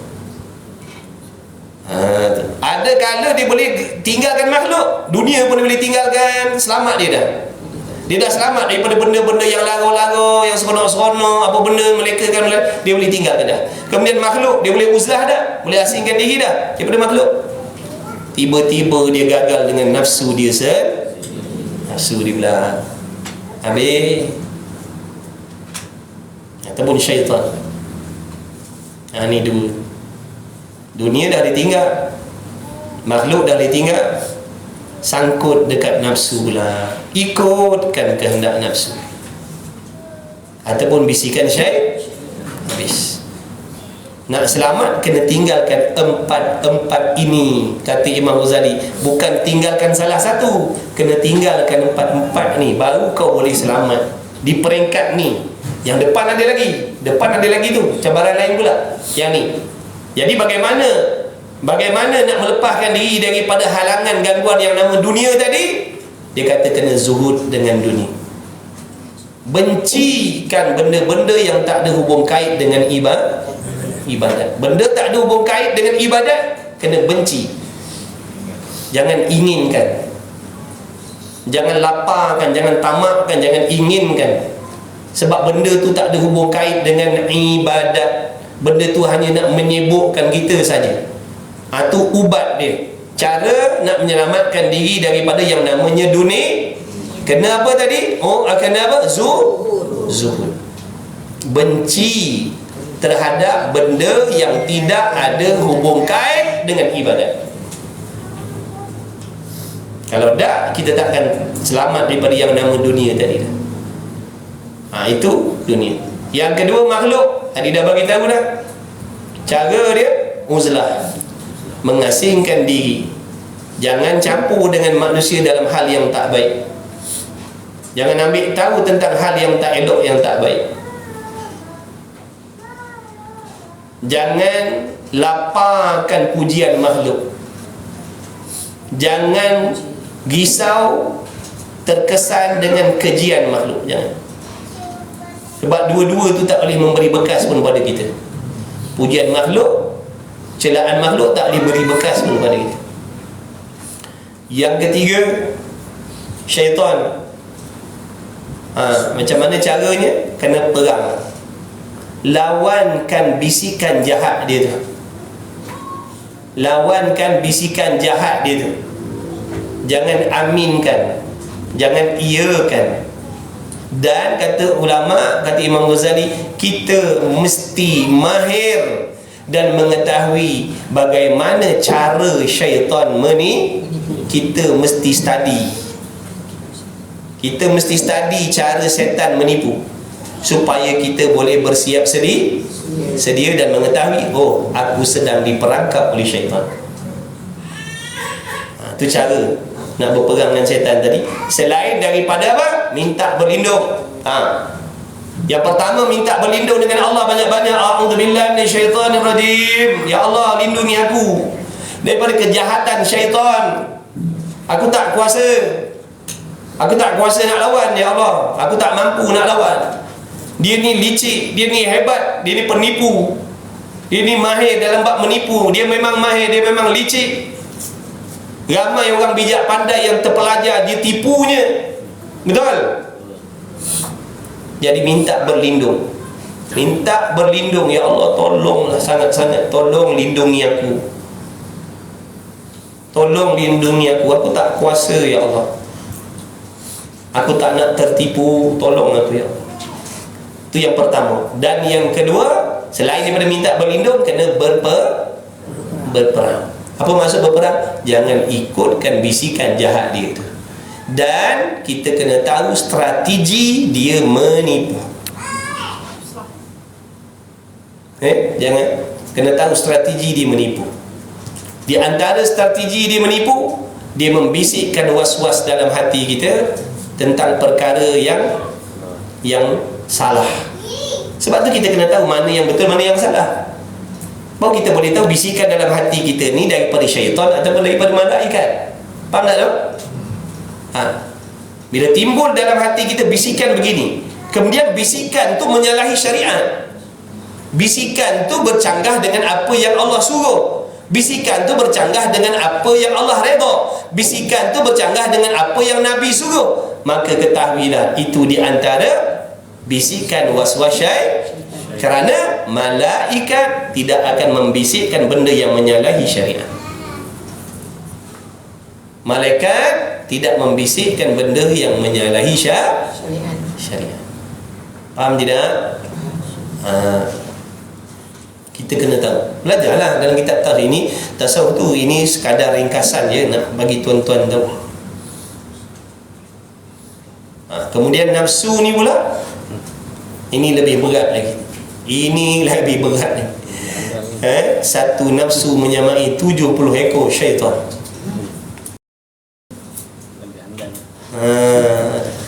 Nafsu ni siapa? Diri kita diri kita sendiri ni yang payah nak lawan. Kehendak kita tu payah nak lawan. Kehendak orang kita boleh lawan. Kehendak orang kita boleh lawan, betul? Kehendak diri kita mesti nak tunaikan kehendak kita. Tapi kehendak orang kita boleh tahan. Jangan. Kehendak kita kena raikan. Kehendak kita kena raikan. Maksud turutkan. Apa je terlintas di nafsu, okey, beres. Dan cara dia nak perang dengan nafsu ni, nak melemahkan dia, kata ulama kena banyak puasa. Di antara cara, kena banyak puasa. Jangan, kena kurangkan makan, kena beratkan dengan ibadah. Ini cara. Sebab ulama buat perumpamaan, nafsu ni tabiat dia, perangai dia macam keldai.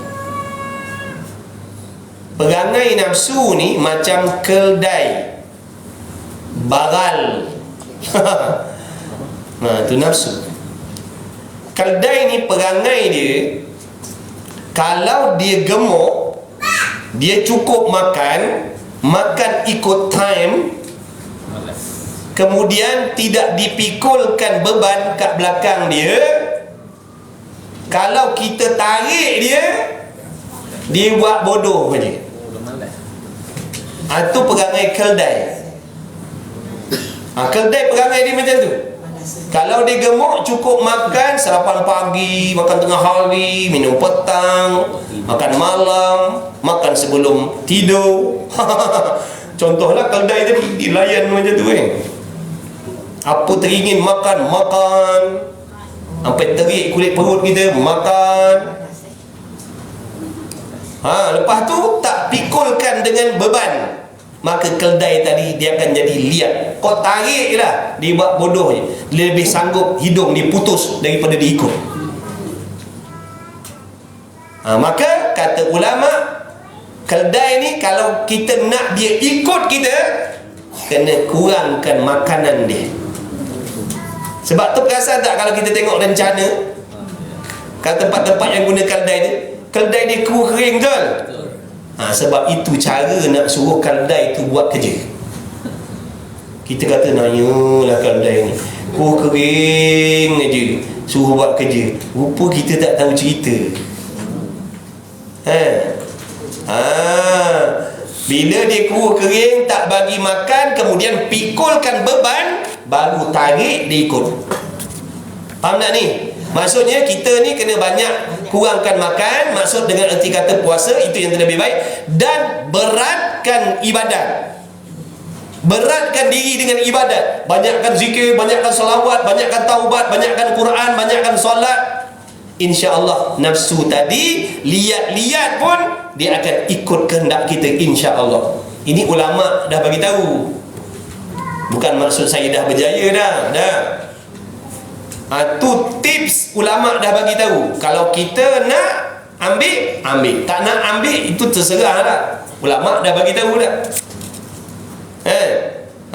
Sebab nafsu tadi tabiat dia macam dia buat perumpamaan macam keldai itu supaya kita mudah nak faham. Macam tu nak bagi nafsu ikut kita. Kalau tak, kita ikut dia, faham? Kalau kita tarik dia tak jalan, silap-silap kan dia tarik kita kan. Inilah yang biasa ni. Ini yang biasa jadi ni. Dia tarik kita. Tak payah mengaji, okey. Tak payah semayang, okey. Tak payah tutup aurat, beres. Ikut kan. Kumpul harta banyak-banyak, beres. Seronok. Beres. Ikut kan.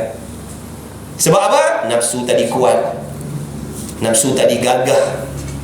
Jadi kita nak ajak dia semayang, dia tak mau. Kita nak ajak dia mengaji, tak mau. Nak ajak sangka baik, tak mau. Nak ajak jadi pemaaf, tak mau. Sebab apa? Dia kuat tadi tu. Jadi ulama dah beritahu kita cara nak lemahkan. Kalau kita bersungguh nak beribadat, kita akan insya-Allah nak ikut tips tu. Sebab kita tahu dah tadi, di antara halangan yang benda yang menghalang kita daripada nak taat kepada Allah dengan sebenar-benar adalah nafsu. Jadi selagi kita tak boleh kalahkan dia, jangan mimpikan yang nama taat dengan sempurna tadi. Tak boleh. Sebab tu kita tengok alim ulama, dulu-dulu kita tengok orang hebat-hebat, dia tak, tubuh badannya Allah banyak berpuasa, tapi ibadat Masya Allah, tubuhnya kalau tiup di angin bergoyang, tapi sembahyangnya beratus rakaat, Qurannya subhanallah, kita badan Masya Allah sasa sadar, tapi ibadah kita, hati kita, nampak. Jadi semua tu ada cara dia. Ulama dah bersandar, nak tahu tu ngaji kitab Minhajul Abidin tu. Imam Ghazali nak ceritakan dalam tu selok belok perjalanan orang nak beribadat daripada kosong sampailah kepada maksud ibadat. Dalam kitab tu cerita A to Z. Kitab Minhajul Abidin tu duk kita baca, baru baca awal lagi, baru 3 kali baca, 4 kali baca dekat Kerubung tu 9.30 pagi, setengah pagi dan 9.30 malam hari Isnin malam Selasa. Isnin malam Selasa. Kat mana tu? Mana Kerubung? Kerubung kat masjid anu, tapi baca kat rumah orang. Tapi dekat koridor dia dah. Nak tahu cerita pasal ibadat, ngaji kita tu. Nanti kita akan jumpa sebiji benda yang kita lalui. Situ nanti baru kita perasan, oh betul lah benda ni. Oh betul lah benda ni. Oh betul lah benda ni. Lepas tu so beli kitab Minhajul Abidin. Tak payah datang pun tak apa, ngaji online pun boleh. Boleh ngaji online. Malam berapa tu Ustaz? 9.30. 9.30. Tapi setakat ni orang perempuan tak ada dah, orang lelaki je. Orang lelaki 9.30, 5.45 malam, habis pukul 11.30 macam tu lah.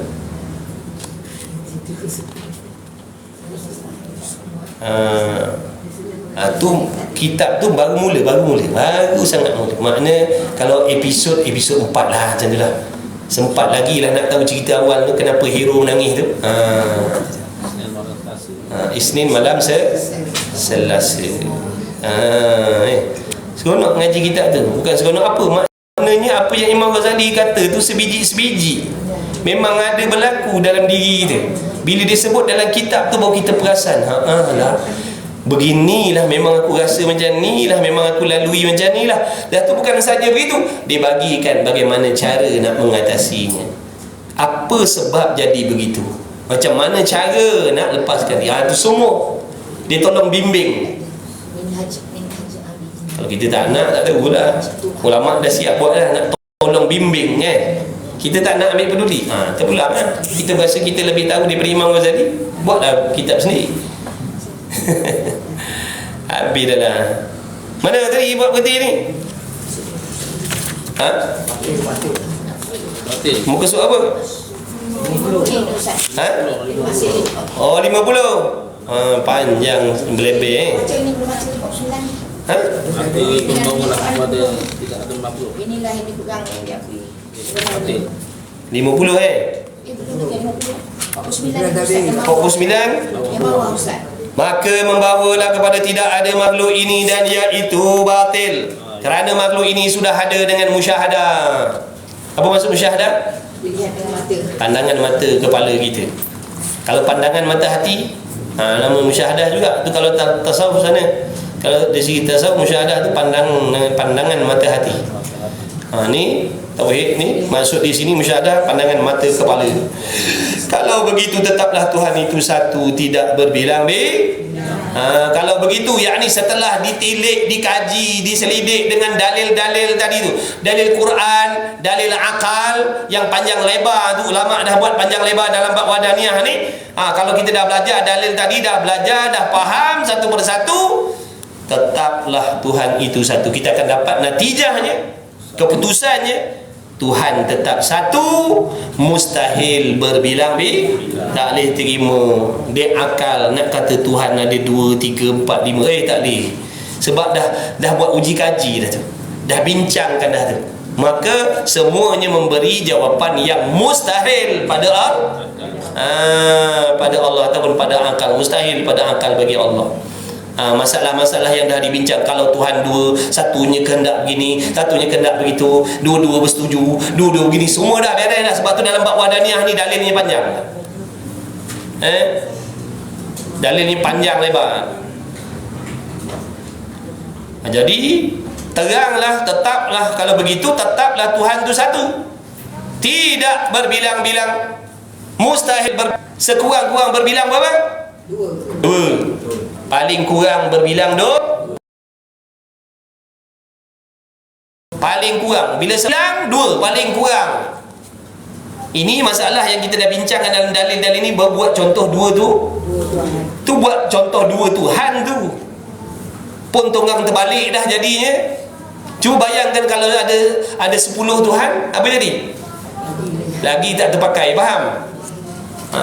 Sebab tu ulama dia ambil contoh yang berbilang yang paling kurang. Ambil dua jadilah. Cuba bincangkan kalau Tuhan ada dua, apa jadi? Semua terlengkap hauk jawapan ni.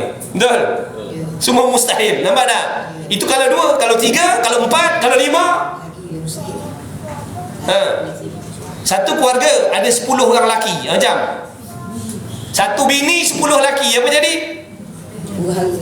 Huru-hara. Sebab tu lelaki ni satu je, bini boleh 4, faham?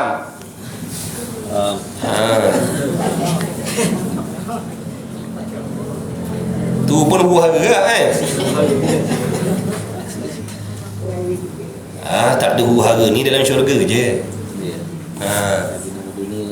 Selagi nama dunia akan ada huru-hara lah.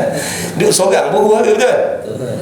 Seorang huru-hara cara seorang, duda huru-hara cara duda, janda huru-hara cara janda.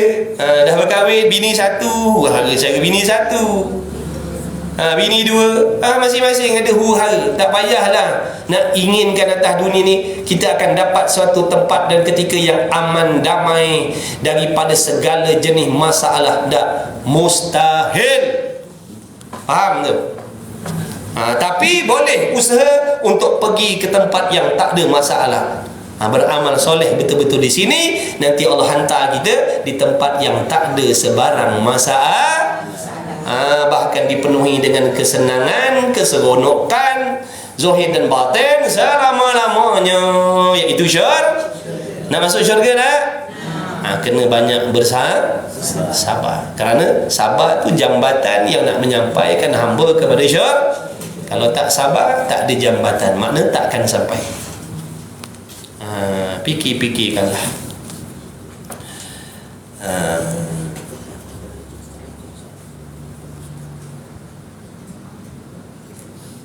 Kadang-kadang duduk seorang, diuji dengan zina, diuji dengan begini dan begitu,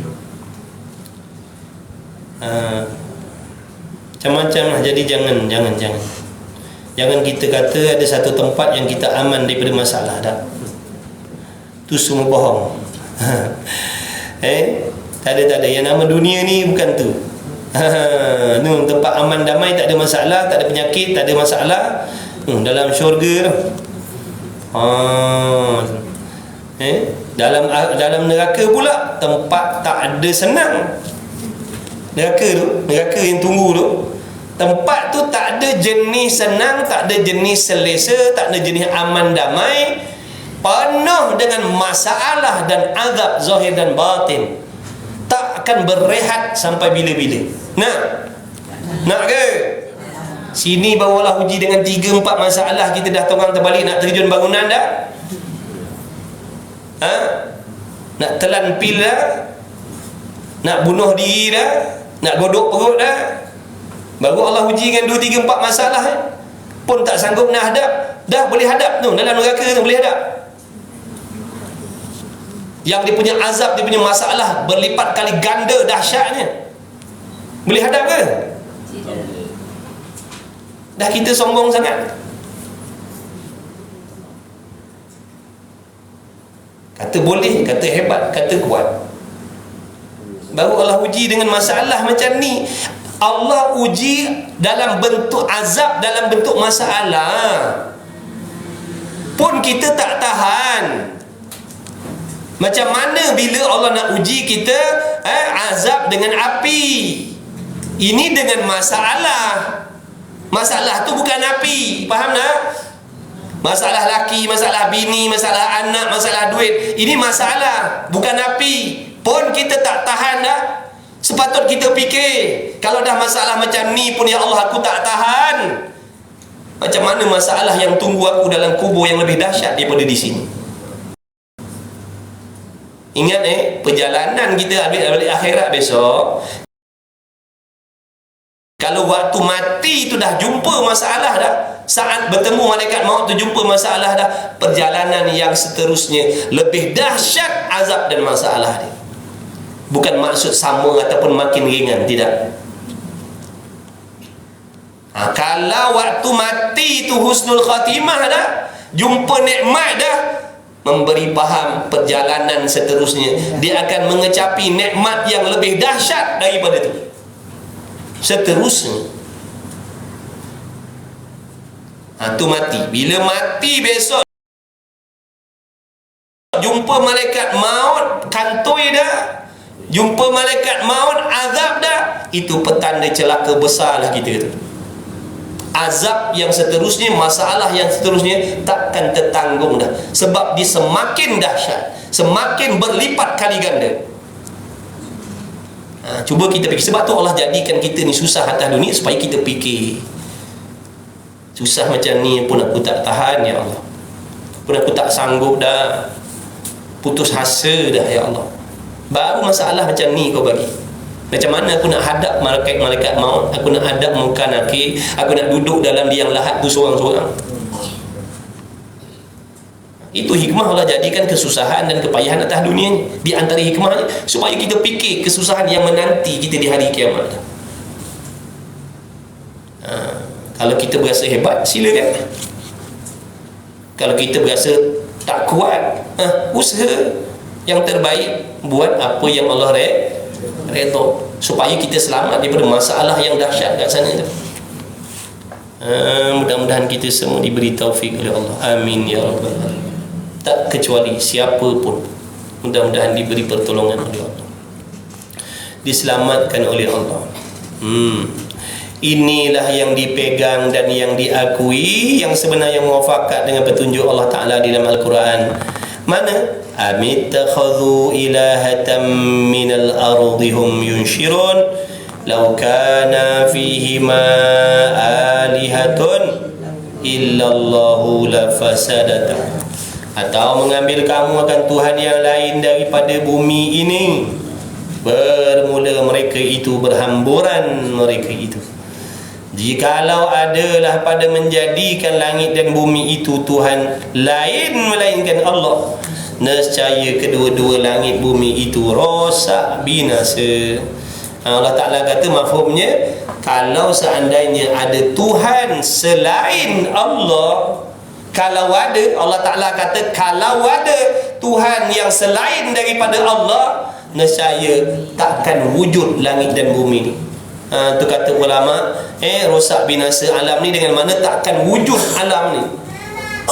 Takkan wujud alam ni, takkan tergatur perjalanan alam ni kalau ada Tuhan yang lain daripada Allah. Kalau ada berbilang-bilang Tuhan.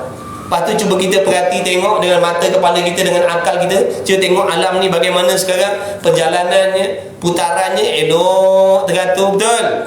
Itu menunjukkan Tuhan yang mentadbir hanya satu, tidak ada yang lain daripada itu. Habislah, maka nyatalah pada petunjuk Allah Ta'ala di dalam ayat itu bahawa Tuhan itu satu juga, tidak berbilang-bilang. Wallahu a'lam. Pukul berapa dah? 11.30. Pukul 1 kan ada kelas satu lagi, insya-Allah. Pukul 1 kan ada satu kelas, insya-Allah. Ni kita siapa tadi? Terima kasih banyak. Ambil balik. Mudah-mudahan Allah Ta'ala memberikan kita ilmu yang bermanfaat, ilmu yang berkat. Dengan majlis ilmu kita pada pagi ini, mudah-mudahan kita semuanya diampunkan dosa oleh Allah Subhanahu Wa Ta'ala. Masuklah mak bapak kita semua yang masih hidup, yang dah pergi. Kemudian siapa lagi? Anak bini kita, mudah-mudahan diampunkan oleh Allah. Adik-beradik kita, kawan-kawan kita, kenalan-kenalan kita, sahabat andai kita, mudah-mudahan Allah Ta'ala senantiasa memberi taufik dan hidayahnya kepada kita. Mudah-mudahan kita senantiasa mendapat rahmat dan redha Allah Subhanahu Wa Ta'ala. Amin ya Rabb. Amin ya Rabbal Alamin. Mudah-mudahan Allah Ta'ala jadikan kita orang yang istiqamah, sabar dalam segala ujian, sabar dalam segala dugaan, bersangka baik dengan Allah SWT.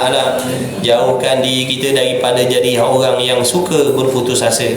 Mudah-mudahan Allah jauhkan kita daripada orang yang berpegang dengan diri sendiri. Mudah-mudahan Allah jadikan kita orang yang bergantung hati sepenuhnya dengan Allah. Amin ya Rabb. Amin ya Rabbal Alamin. Mudah-mudahan kita direzekikan oleh Allah husnul khatimah. Bismillahirrahmanirrahim. Alhamdulillahirabbil alamin wassalatu wassalamu ala Rasulillah. Allahumma rabbana fa'na bima 'allamtana. Rabbana allimna alladhi yanfa'una. Rabbana faqih ahlana wa qarabati lana fi dinina ma'al qutul untha wa dhakar. Wa sallallahu ala sayyidina Muhammad wa ala alihi wa sahbihi wa baraka wa sallam. Alhamdulillahirabbil alamin. Taqabbalallahu minni wa minkum minna wa minkum taqabbal ya karim. Sama insyaallah.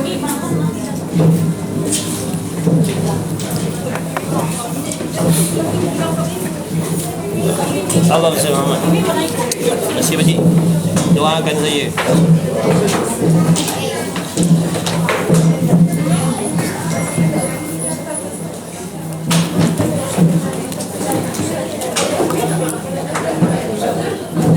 kasih Pakcik. Jumpa lagi Pakcik. Jumpa lagi insya-Allah. Hari Isnin malam Selasa. Isnin malam Selasa. Rumah orang dekat Masjid An-Nur. Oh, masjid. Masjid Kubur masuk belah belakang. Kampung apa Sungai Badau. Insya-Allah.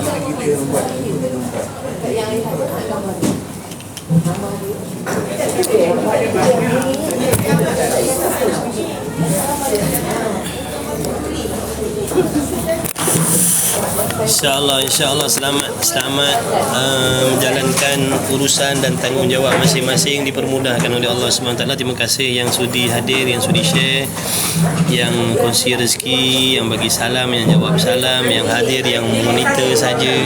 Moga-moga jadi asbab kita mendapat berkah daripada Allah Subhanahu Wa Taala. InsyaAllah. Bang, ni kitab siapa tadi bang? Bagi bang. Siapa punya kitab tadi Terima kasih.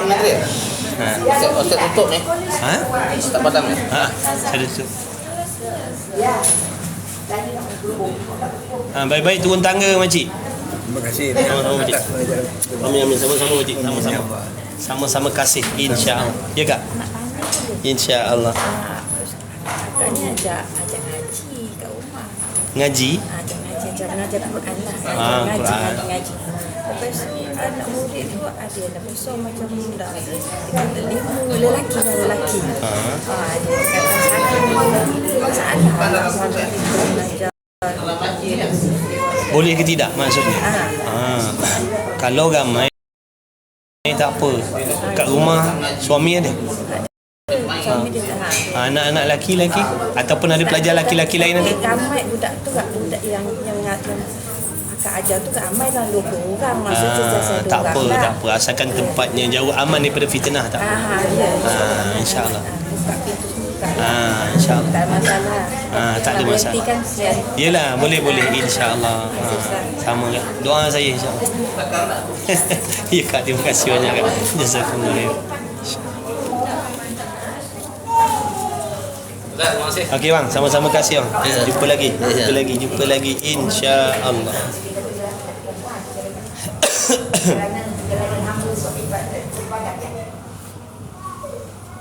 Amin ya Rabb.